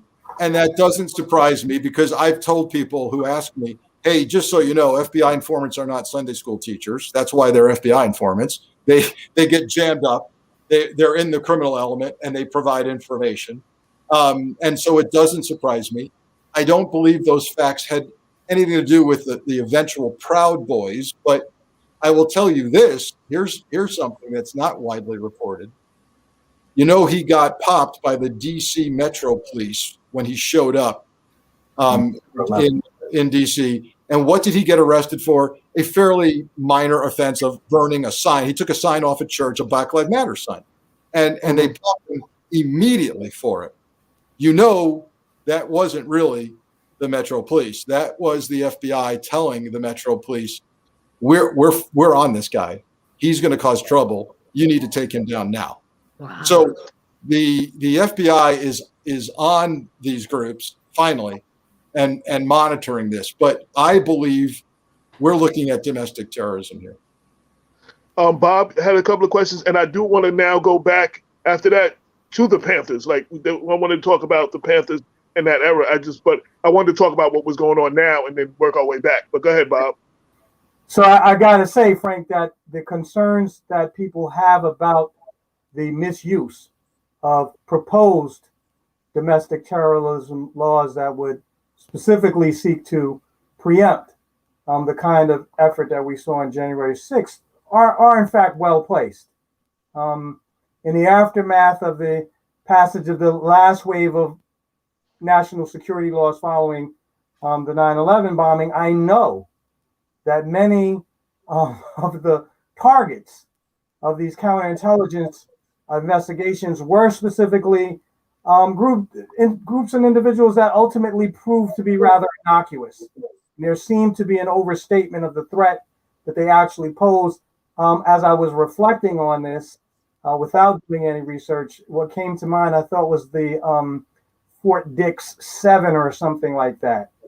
A group of individuals who, apparently, were brought into court on rather overinflated charges. And indeed, there have been some evidence to suggest that FBI agents, have played the rather destructive role as perhaps provocateurs as a way of trying to, ensure that there's enough evidence on these folks. So those concerns are well placed. But I want to go back, to your point about the roots of white terrorism, recruitment efforts to the military. And I just want to plug a book that I did teach a couple of chapters from in my social movements class this past year. People have seen Kathleen Ballou on television. Her book, Bringing the War Back Home, documents the long-term efforts of white supremacist organizations here in the United States specifically to recruit from veterans.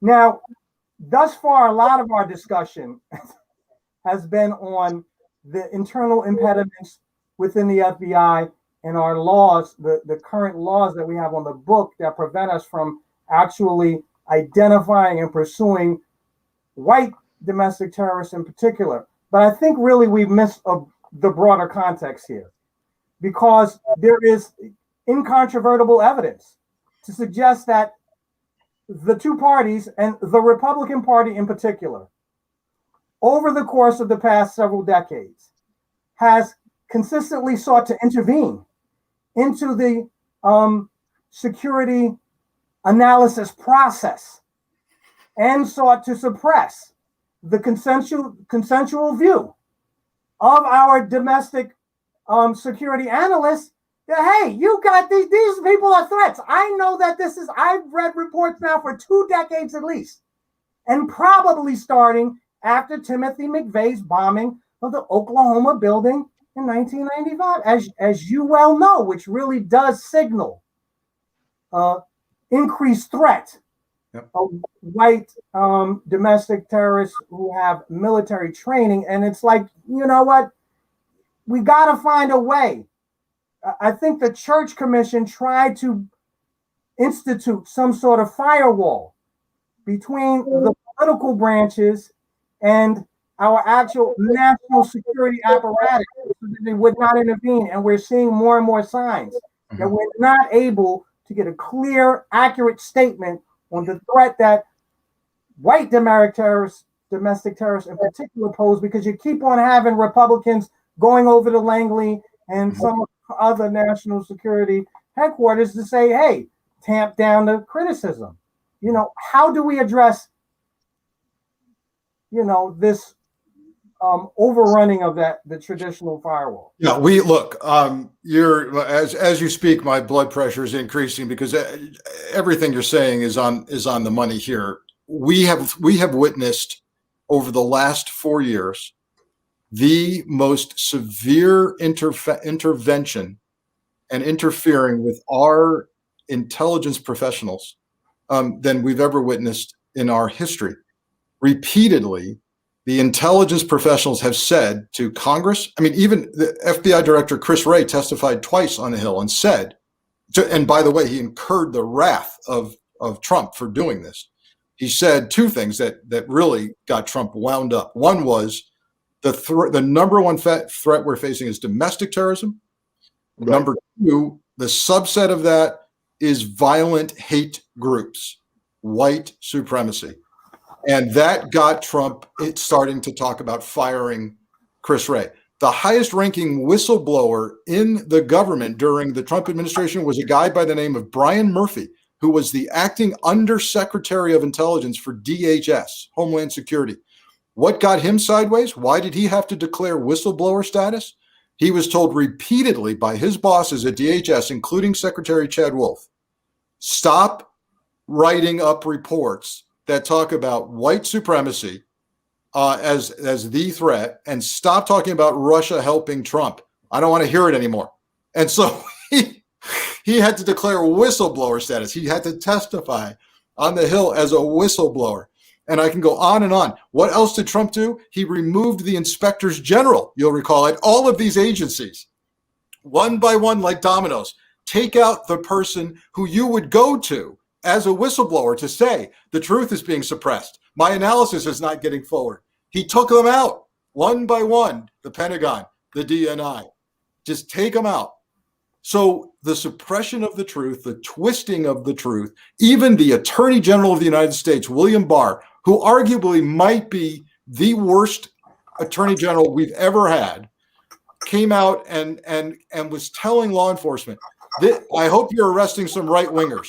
You know, the left, right? The Antifa is the problem. Black Lives Matter is the problem. This is how the violence is happening. Contrary to all the intelligence that he was being fed, he didn't want to hear it. We had a question. We had a question real quick. That was asked: is Antifa even an actual organized group, or just a group of people who believe in anti-fascism? So look, I can simply repeat the testimony of FBI Director Chris Wray, and this again upset the president. He said on Capitol Hill in a public statement, and quote, Antifa is more of an ideology than an organization, right? It's just people who are upset with the status quo and think that the Trump administration represents the potential for fascism. Now, did some of those people commit crimes? Did they commit vandalism and violence? I'm sure a lot of people did in the protests over the summer, but we're talking about, if anybody thinks, this is what gets me wound up, that Antifa's got, people have business cards that say Antifa, vice president, or, our home office is in Peoria, Illinois, or they have some organizational structure and a headquarters. There ain't none. It's not there. And so it's not an organization. It's, it's a figment of somebody's imagination. And now I do want to go back because I don't know how much time you have, and there's so many questions we each have. But I do want to touch upon the Panthers, the relationship, that hold the Panthers and the FBI. And again, at the time, people like Martin Luther King and Malcolm X were identified as terrorists. I wanted you to speak a little bit, about that era of the FBI and Black movement. It's very fitting to do this in Black History Month because I believe that only through acknowledgement and atonement does an institution truly come to grips with its history, what it did, and more importantly, how to get around not doing this again, not letting history repeat itself. And so when it comes to the abuses of the Panther era, and it's documented, there's a lot of dramatic license taken in this movie that we're talking about, Judas and the Black Messiah, but much of it is on the money. And so the FBI during this time viewed many of these groups as a threat to the core of our nation, and yet the intel really wasn't there. The Panthers, I'll never forget the research I did on the Panthers. The head of the FBI in San Francisco, way back then, he wrote a memo to Hoover. Hoover had it in for the Panthers, right? He was scared out of his mind about the Panthers. So the head of the San Francisco office writes a memo to Hoover and says, "Sir, respectfully, we've investigated this, and at least here in Northern California, all they're doing is feeding kids breakfast. That's all they're doing." And Hoover was livid at this. He said, "You've got to find something that they're doing."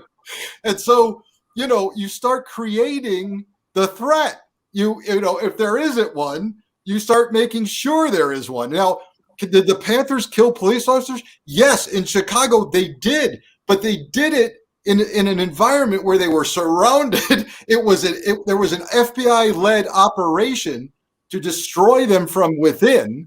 And quite frankly, while Fred Hampton was out of town speaking, some of the people he was associated with shot at police officers who had surrounded his apartment. That gave law enforcement what they needed to essentially assassinate Hampton when he came back home.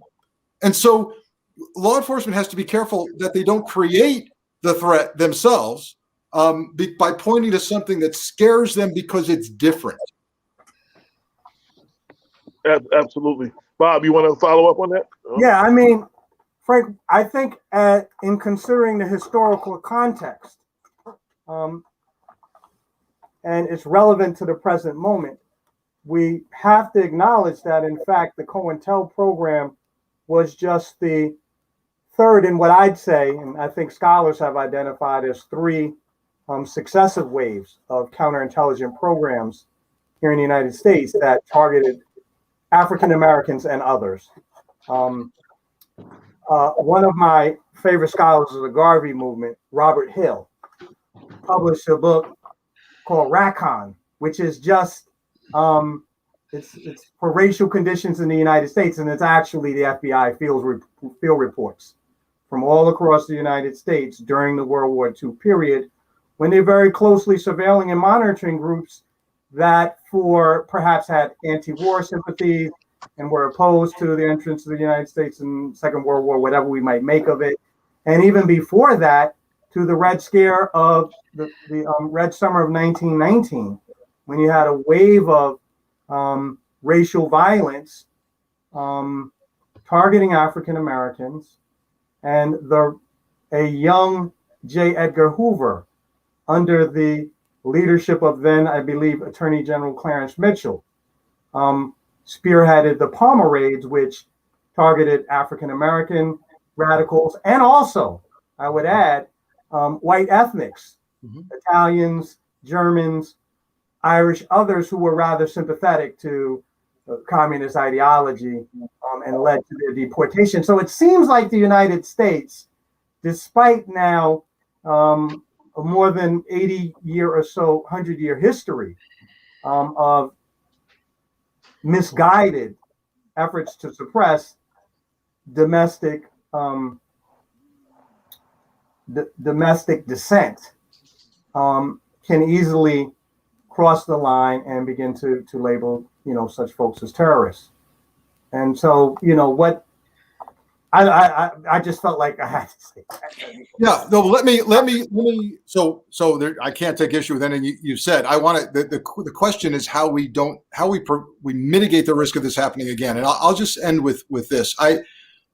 The Bureau did two things while I was in that I think go towards some of its efforts to not repeat the past. Number one, every new agent's class at the FBI Academy, as a class, has to go through the Holocaust Museum in Washington, D.C. And what is that lesson that they're taught there? That this is what happens when a nation's law enforcement and military come under the direction of a corrupt leader. People can be killed because of their religious belief or their skin color. And when Jim Comey became director of the FBI, he added a second class trip. That was a class trip for every new agent's class to Atlanta, Georgia, and the Martin Luther King Civil Rights Memorial and Museum, so that they could learn even closer to home what happens when a law enforcement agency like the FBI abuses their authority, has a fear of the other, and does things unlawfully. And that is a tough lesson that's a new agent's class sitting there learning that the agency they've signed up for played a role in abuses of our past. If you have time, I know time is probably running out. My partner, who I started the show with, Damon K. Jones, he's been in law enforcement for 30 years. He couldn't be here today because his wife had him running around some errands, and he couldn't be here today. And he had to take care of that. That was more important. But one of his questions is: it's been years of complaints from Black law enforcement about the racist nature of policing. Why hasn't it been real action from the FBI or any other federal agency? All right. So I want to say a couple things, because some of this is just, I cringe on this topic because it goes to the heart of recruitment. Law enforcement and the FBI needs to look like America. They need to look like the communities they police. And it's getting harder and harder and harder to recruit people to do the right thing, because they say, well, I don't see you doing the right thing. So a couple of thoughts. One is, I'm not trying to blame everything on the past 4 years, because as we've pointed out in this discussion, this is historical stuff. But let me tell you something. Under the president, DOJ stopped doing what's called patterns and practices inquiries of police departments. They stopped. That means they would not come in and basically take in receivership a police department and go through every ticket they've written in the past 10 years and decide what traffic stops look like, what do interactions with citizens look like, who gets arrested and who doesn't. A patterns and practices inquiry is immensely important for a police department when they come under scrutiny. They stopped doing that under the last president. They've started doing it again, and that is a step in the right direction. And the other thing I say when I'm recruiting young people and encouraging them for a career in the FBI, I say, do you know the name of the agency that is the number one civil rights law enforcement agency in the United States government? And they go, no, I don't know. It's the FBI. It's the FBI that has squads of agents throughout the country that come in and investigate color of law by police, color of law abuses, and hate crimes. So it's being part of the solution to join the Bureau and make sure they get it right. Because if they don't, there's no one to investigate civil rights on a federal level. And one of my last questions for you is, so Trump wasn't the most, I don't want to say he was unintelligent. What is there to stop from a very credible, intelligent version of Trump, capable, very capable, who knows what he's doing, from taking over and doing what he did on such a much larger scale? Yeah. What's to prevent that? Yeah. I mean, he kind of bumbled his way into the situation, but there's other people that are way more credible who want this. That's what they want. That's where they want to go with this. They're online, yeah. I wrote a column on this topic. I have a regular column with something called MSNBC Daily. It's their digital platform. One of my recent columns, it's called "How to Stop the Next Trump," and by that I mean we need a better way of vetting a candidate for high office. The system we have didn't work. And by that, I mean, I'm particularly referring to the national security side of the house. We've now experienced for the first time in our history a president as national security threat. How did we allow that to happen? Well, we didn't mandate tax returns. We didn't mandate financial disclosures. We didn't examine foreign business entanglements of him and his family and trips to Russia when he was, 40 years ago, when he was first put on the radar screen. We've got to view this now as a potential national security threat when we vet a president. And I'm not suggesting that the FBI should do a background on every candidate. That's not what I'm saying. I'm saying that if we publicly require a candidate to disclose all of these things publicly, we can, as a nation, media playing a large role in this, but as a nation, a more informed voter can say, hold on a minute. I don't like what I just saw about your background. Or what are you doing business with in Russia? What is that about? Or how come all of these racial, lawsuits have popped up in your past business dealings, right?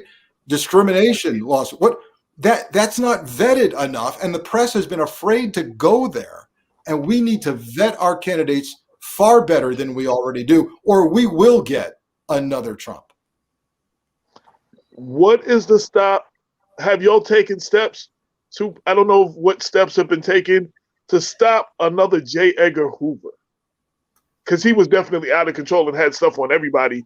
Now, if you have, because that's the ultimate nightmare, another J. Edgar Hoover and a capable Trump. Well, I know, we were just kind of jokingly talking about, God help us if we had a Rudy Giuliani or a Judge Jeanine Pirro as head of the FBI, but that's a possibility if the wrong person gets put into office. So here's the deal. J. Edgar Hoover, the joke there, and I say joke loosely, was, he ran the FBI for 40 years, 40 years. And the joke was, if you've seen one FBI director, you've seen them all, because he was it. He started the FBI and he ran for 40 years. What have we done about that? Because that, you want to talk about the potential for abuse. 4 decades is a long time to have that power. So now there's a 10-year term for the FBI director. A lot of people don't know that. A lot of people think, oh, the FBI director serves in a presidential term every 4 years or 8 years. No, it's been designed for 10 so that he or she will straddle administration and not be political and not be subject to political whim. But it's been reduced to 10 years. So 40 years was a recipe for abuse. Secondly, since Hoover, the rules of the road, the attorney general guidelines that govern every single investigation have been vastly enhanced. There were no rules back then. Look, if he wanted to blackmail Martin Luther King, if he wanted to send a letter to King, as he did, suggesting that King kill himself, right? There were no rules, and there's a rule now for everything that's done, and so the oversight of Congress. But when you're in power for 40 years, you can own Congress, you can own presidents, right? You can have dirt on everybody, and Hoover was a master at that. So reducing the term limit for power, enhancing oversight and regulations are the key ways we hope to not see another J. Edgar Hoover. Is there anything I didn't ask you that you would like to tell the people of Westchester about your book or anything? I'll say this.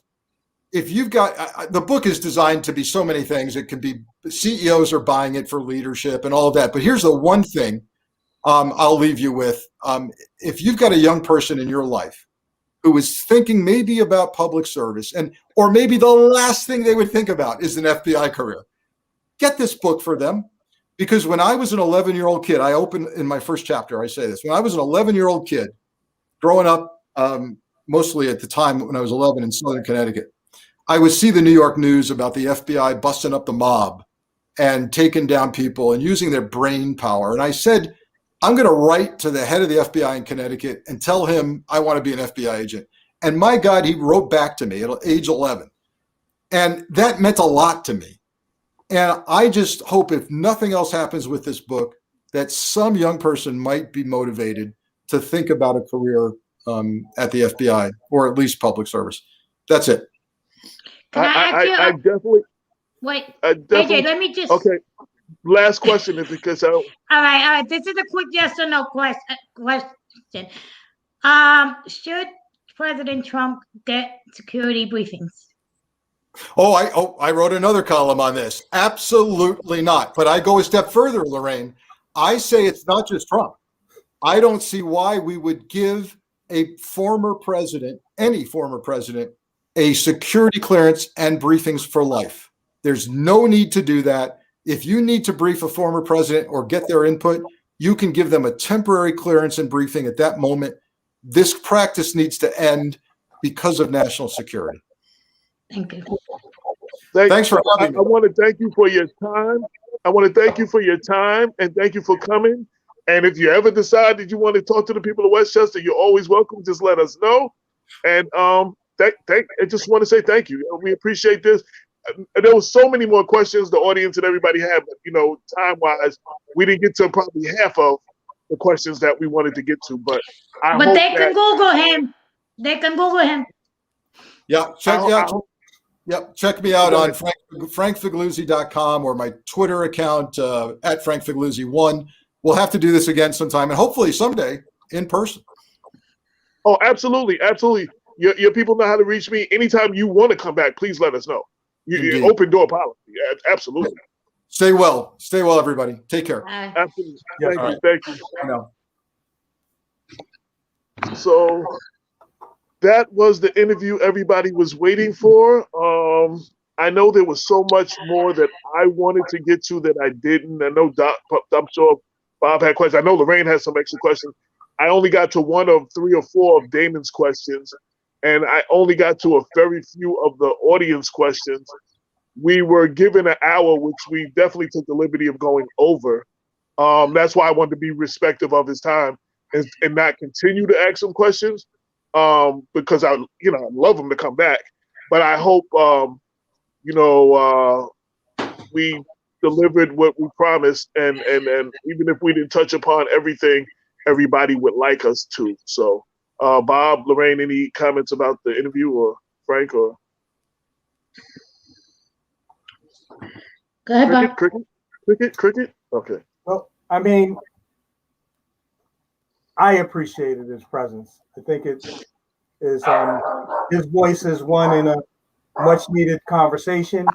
I think we ignore the experience and insights of actual law enforcement officials, both at the local and national level, to our own peril, as we have a discussion about what kind of reforms need to be instituted in order to ensure domestic tranquility. I am very, very gravely concerned about the direction that the United States is going to take.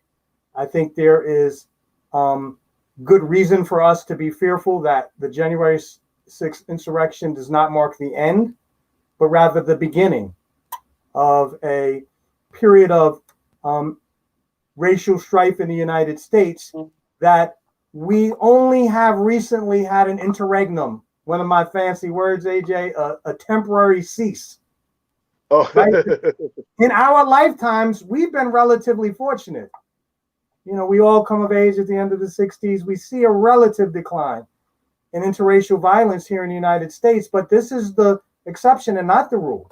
And that when you look at the broader sweep of American history, you can see that this kind of essentially terrorist violence is in fact,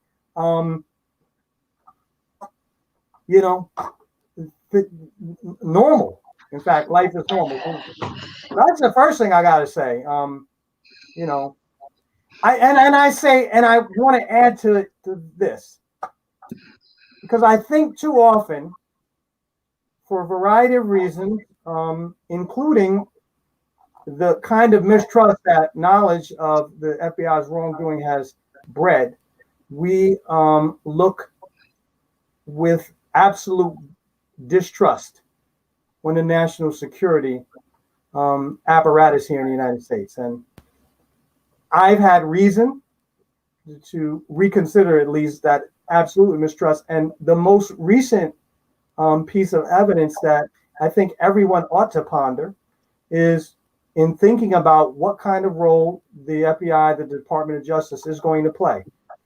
in addressing the threat of domestic terrorism is to note that the FBI, or the Department of Justice rather, plays a leading role in the suppression of white terrorist violence in the post-Reconstruction era, in conjunction with the enactment of the Ku Klux Klan law that you referenced, AJ. As I was doing, I read a good article on Politico about the effort that President Ulysses S. Grant made as white domestic terrorists actually sought to overturn constitutional elections in the South. You had dual governments in the South, actually, in the late 19th century. In the state of Louisiana might be a good example of this. Those of us who remember the case of, I forgot the town where the whites just overthrew the local government because you had black Republicans sitting. We need to remember that the FBI, the Department of Justice, in fact, at times in American history, has played a progressive role in the protection and safeguarding of the rights of people of color and African Americans in particular. And we need to bear that in mind before we decide that, you know what, they have no constructive role, and I don't know what, we're going to have armed militias take to the streets to do this work. And, that's what I'm going to say. I'm actually going to share a link or two. Lorraine. Let me ask you guys, if the Black Panthers were here today, what would they be considered domestic terrorists, or would they just be just another organization like we have thousands of them in the United States today? They were considered terrorists. No, but I'm saying today, terrorist. Oh, not the okay. Whatever Martin Luther King and Malcolm X, they were all labeled terrorists, and that was the bottom line. And they went after them, and they investigated them, and they wiretapped them.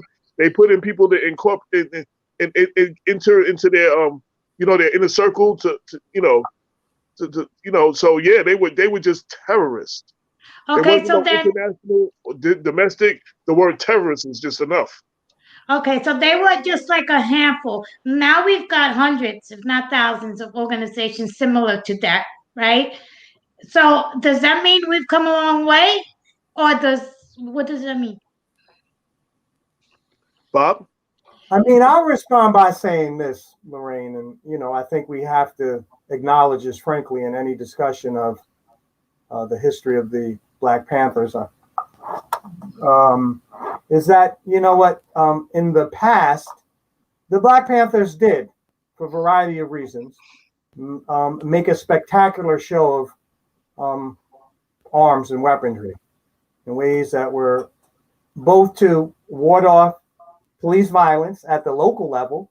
It was showing that, I've read, AJ, some of these stories that I have been on, and some of the stuff I was reading this past, and it was like eye-opening, the degree to which they were willing to stand in a police officer's face with a loaded shotgun and say, "Motherfucker, if you move, I will blow your head off." And I almost got Huey Newton's words down pat. It's a paraphrase, but it couldn't have been too far from that. Move, sucker. Let's see. And so I say that to say the gun laws that we have here in the United States, at least in some states, I think reduce the likelihood you can't engage in such type of spectacular violence. But, and you can see that there are a lot of militia groups, black groups included, that are running around here with weapons that, they may in fact be on someone's watch, but they haven't been subject to sweeping widespread arrests. I have in mind Brother Jay, who leads a group, and I don't remember the name of his group, but they carry weapons, and they've showed up at Stone Mountain in the past year or two to square off, and they've managed to avoid arrest. But as a general matter, Lorraine, your concern is well warranted, because we know that yes, and Brother Jeff, I gotta say, we always appreciate you, brother. We're gonna have to discuss some of your points still, because we haven't gotten to Jeff raised some interesting questions, but even today, BLM, Antifa, they are whether we know it or not, they are included high up on the list of domestic terror threats, even though, vandalism, unrest, I don't think is the same as, it's not the same as armed violence that's looking to, upend the operation of a government. Well, let me say something. Two things. One, thank you for that, Jeff. Getting that compliment from Jeff, that good feedback meant a lot because he's definitely a very critical. He's a tough one to please, yeah. Yeah. Secondly, Lorraine. So the two things that come to mind back in the days, talking about the Panthers and being armed. So one of the things they did, they went to the state capitol. Right. Ronald Reagan was the governor, and they were armed, and they went in and interrupted whatever the business was that they were doing in there. Automatically, the law changed immediately. Now we have today where we have white militias attempt to kidnap a governor and take over state capitals and stand outside armed of state capitals and go home. And nothing has happened to any of them. Like there's a big difference. Like, I mean, I'm not even talking about what they would do if we did it. They changed the law immediately back then. Ronald Reagan made those laws as he was governor. He had that law changed quick. They wasn't allowed to do that no more. You get what I'm saying? But yet these white militias are doing it, and even though it was thwarted, it was stopped. They were going to take over. They were going to kidnap a governor of Michigan, and in this insurrection, there were plans to kidnap elected officials like Nancy Pelosi, and some said kill, some said and the vice president, yeah. Right, and take out the vice president. So there was that kind of, and they went in there without guns, and they were going to do all that. You know what I'm saying? By force, tie him up, kidnap him, all these things. And there was threats on one tape of them saying visibly something about blowing off Nancy Pelosi's head. Like, I mean, they were talking, Nancy, where are you? We're coming to get you. And I mean, there's audio of this stuff. You know what I'm saying? And it's like, what's going to be done by that? I think we have to wait and see, but we have to make noise. While I would love to have asked a lot more questions and have gotten into a lot more things, I believe, and I give Frank a lot of credit for coming on our show to have this conversation with our audience, some of who do not watch MSNBC. You know what I'm saying? And be forthcoming with all that he was forthcoming. Like, that means a lot to us, to me, that he thought enough of us to do that and to give up as much of his time. First it was only supposed to be a half an hour, then it was only supposed to be an hour. We went over the hour. So I didn't want to continue keeping him for so much longer. I wanted to respect. Sometimes you respect the time, you might get him back. You overstep, you never can get him back. So I didn't want to overstep his generosity. You know what I'm saying? So, hopefully he will come back and we can touch upon some of these other things. And now that I have a avenue to him, maybe I can send him questions and we can do, an interview for the paper or something, where it's just, in words instead of video. Ask him if he ever intends to run for office. I will do that. And if COVID ever goes back to anything near normal, and I will do this, if Cruise is not open, we will find a studio to do this live and in person for him. Like he just said, hopefully we can do this in person. I want to sit down across from him and talk to him. We will find a studio by hook or crook. We'll find a studio to record it so we can all do this in person if that allows and he's with it.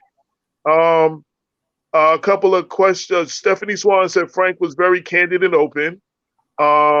Tracy Gardner, Dr. Tracy said this was big having him.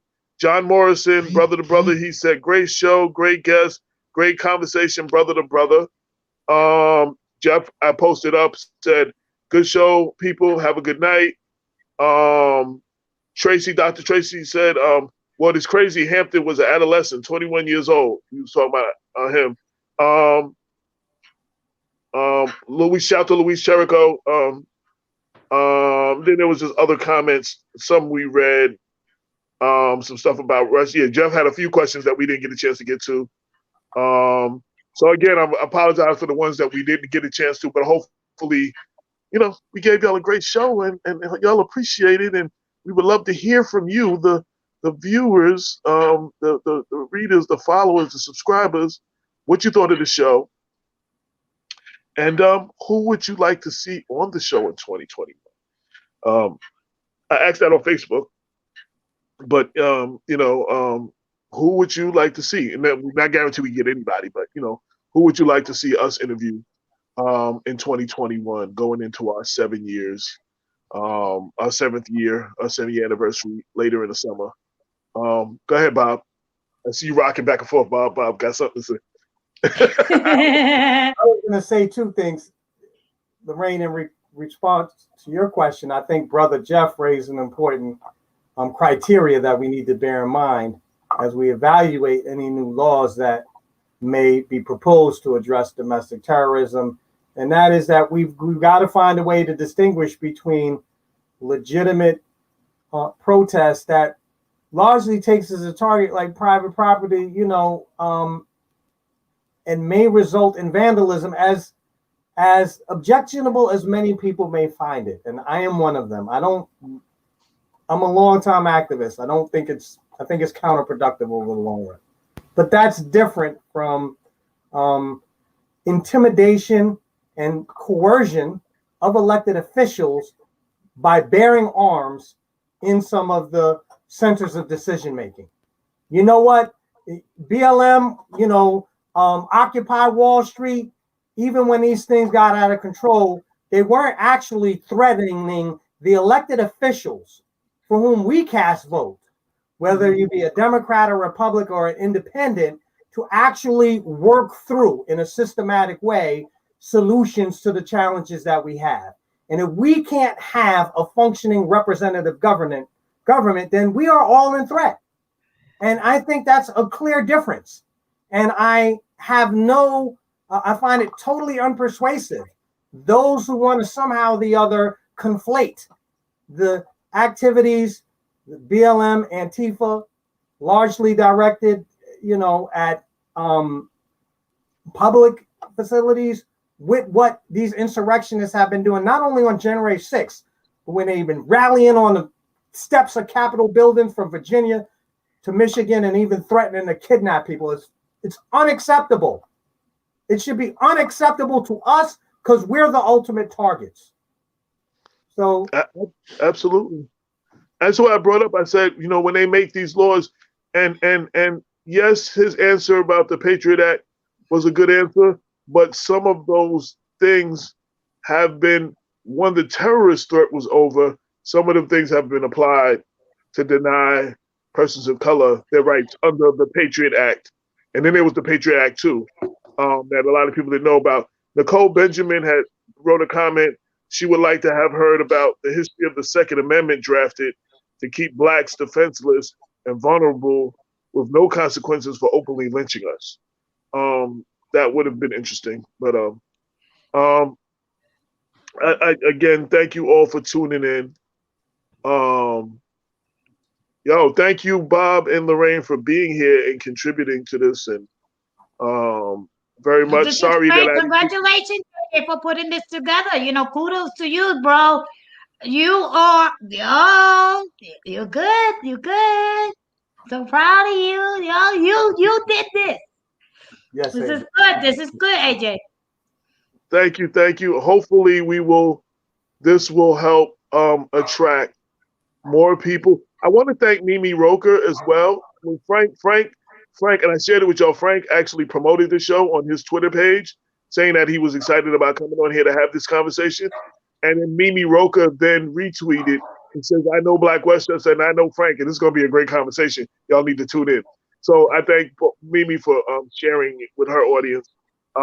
Nicole said, "Congratulations, AJ." You know what? Clintona Pinella, I think I mispronounced it. Clintona Pinilla. Hello. Okay. She said, "Phenomenal show. Thank you very much." Yeah, she said phenomenal show. I like that word. Phenomenal. You know, phenomenal. AJ, you know what interesting too that I wish we would have had time to discuss with him, the diversity in the FBI, because he even said it himself. He even said it himself that if with the FBI, first of all, it don't look like us.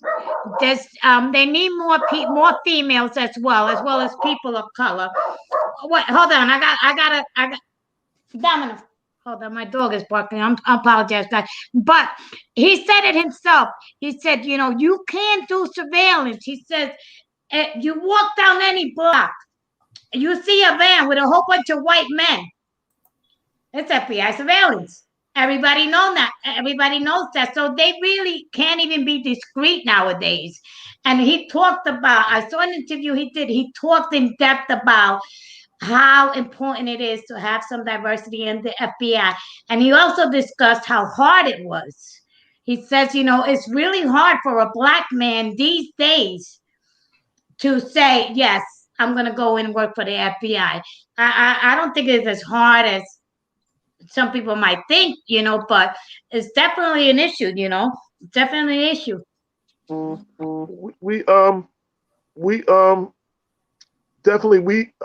as a people of color, a lot of young people are turned off by law enforcement. Case in point, Damon has said on People Before Politics at least 20 times, he is a correction officer, his wife is a police detective, and neither one of their kids want to have anything to do with law enforcement. You know what I'm saying? Like, that's just as an example. And then, there's the mistrust of law enforcement in our communities. I actually applaud the Yonkers Police Department, and they have been trying to utilize Black Westchester to get the information about when they're having tests and coming on the show and talking about, what you have to do to become a police officer and trying to make it interesting and reach out to our community. I think out of all the police departments, I think Yonkers may have been the only one to actually do that. And then they took out an ad in the paper announcing their recruitment. So I think that's a step in the right direction. It needs to be way more than that and way more than just us. But I did like that. And not only just with the police, Yonkers Fire did the same thing. So for two things for the city of Yonkers, they've actually come on here about their recruiting and everything and trying to reach persons of color. And I think that when he was talking about recruiting, they need to work with us, local media, and other people in the community, maybe some of the Black churches or whatever, to enhance their recruiting process to reach out to our kids.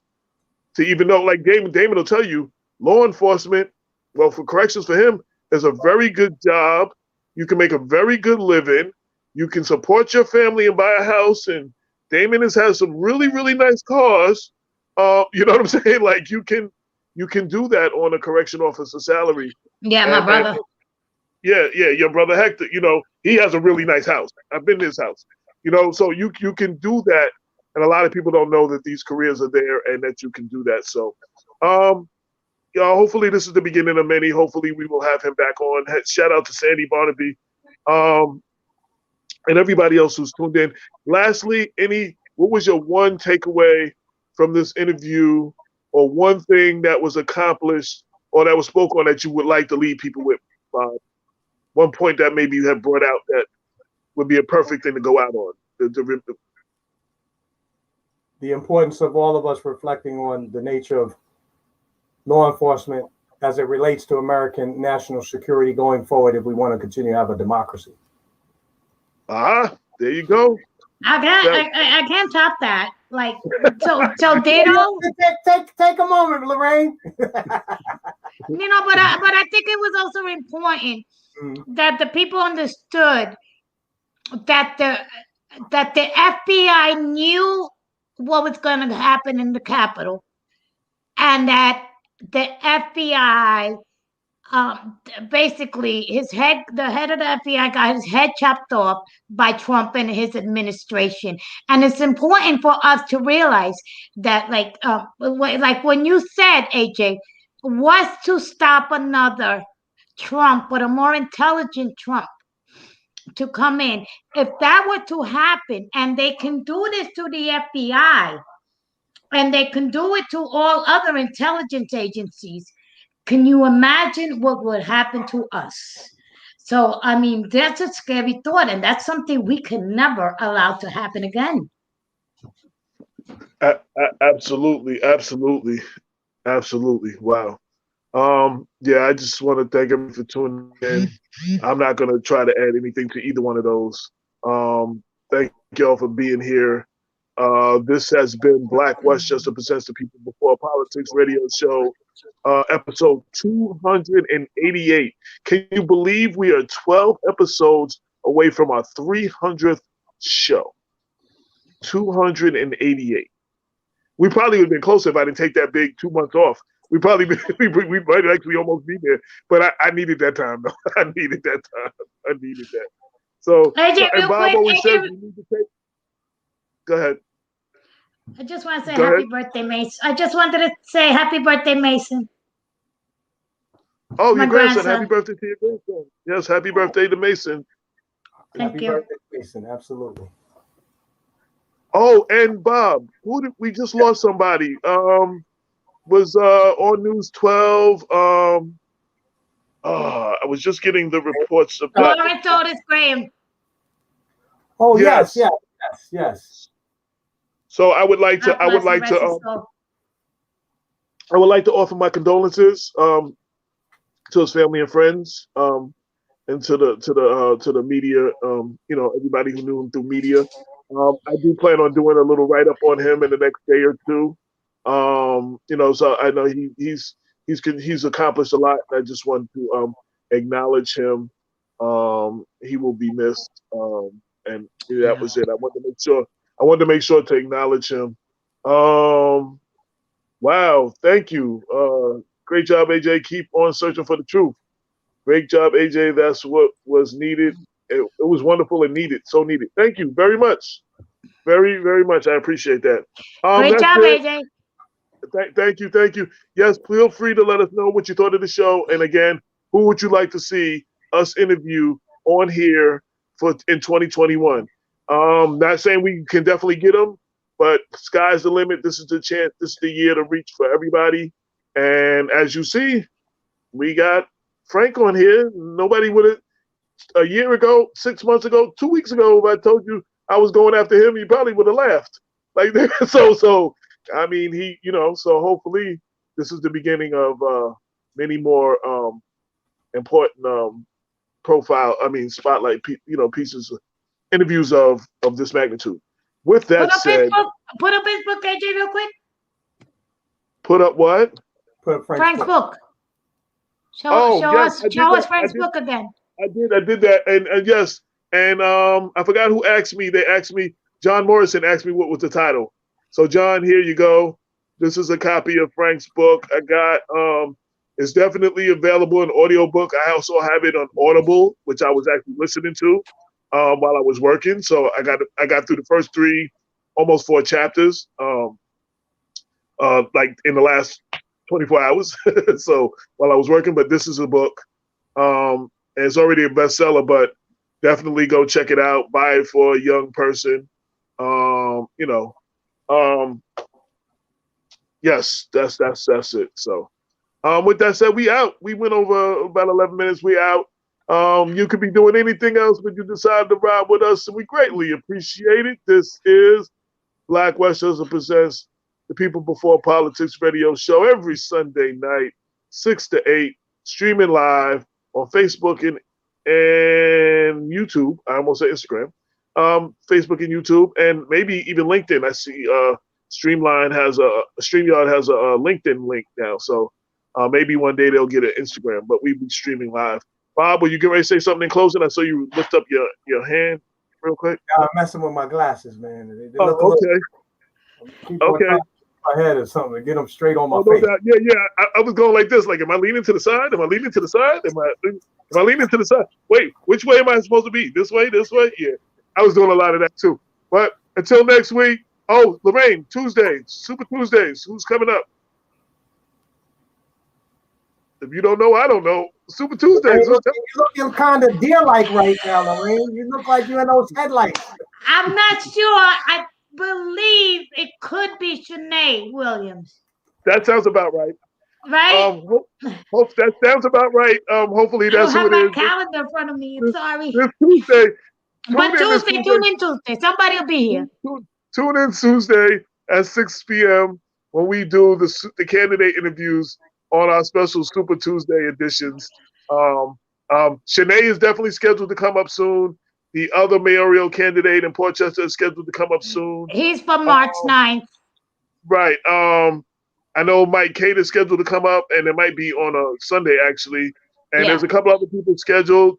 I know we're going to get Tasha Young and reach out to Paul Feiner.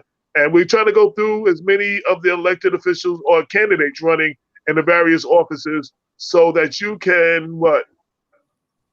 So you want like this, so that you can make a formal decision. Huh? Isn't congratulations in order to Tasha Young? She won the nomination. Yes, she did. So here's the difference. I did call her. Right. So you need 50 votes to secure the nomination, to secure the endorsement, of the party. She received 42. Paul Feiner received 40, and 18 district leaders just abstained. They might not have known Tasha yet, and they didn't want Paul or whatever, but they abstained. So she won the vote, but you can't officially say she's the official nominee because she didn't get the 50 votes. So I was trying to figure out how to word that and put it out there. But congratulations.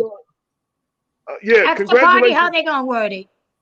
Suzanne, yeah. So congratulations is in order. She did win the vote. She won the majority of the vote.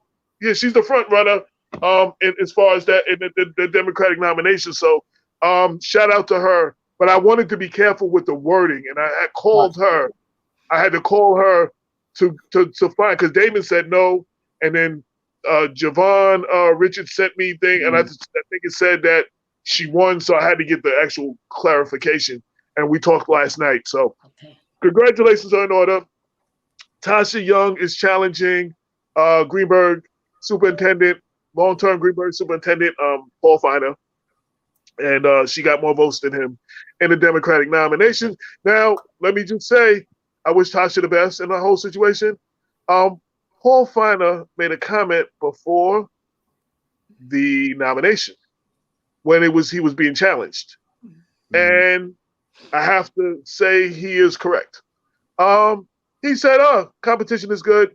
He said, I hope to get the nomination, but it doesn't matter if I do. I've won without it before. And he's not got the nomination lots of times, and he's won, I think, 16 times. So, because he's never had a Tasha come after him. No. But he might not have had the opponent that he had. But I just wanted to be on both sides of it. That's a comment that he made that is kind of true. But this year, I think he has his hands full as far as an opponent. And Tasha would make history as the first African-American town supervisor and the first female town supervisor. And if she wins and Vivian McKenzie wins in Peekskill, they will be only the second and third females to run a municipality in Westchester, following Sean Patterson Howard, who made history. So one of them, if they win, would be they either both will be the next ones, or one of them will be the next one to run a female. Period. To run Black female to run a municipality in Westchester. So that's that. Super Tuesdays, 6 o'clock. Check us out. That's it. Anybody else? That's it. 22 million black victims of Americanism are waking up, and they're gaining a new political consciousness, becoming politically mature. And as they develop this political maturity, they're able to see the recent trends in these political elections. Any minority that has a block of votes that stick together is in a strategic position. Either way you go, that's who gets it. You're in a position to determine who go to the White House and who stay in the doghouse. You're the one who has that power. You and I have never seen democracy. All we've seen is hypocrisy.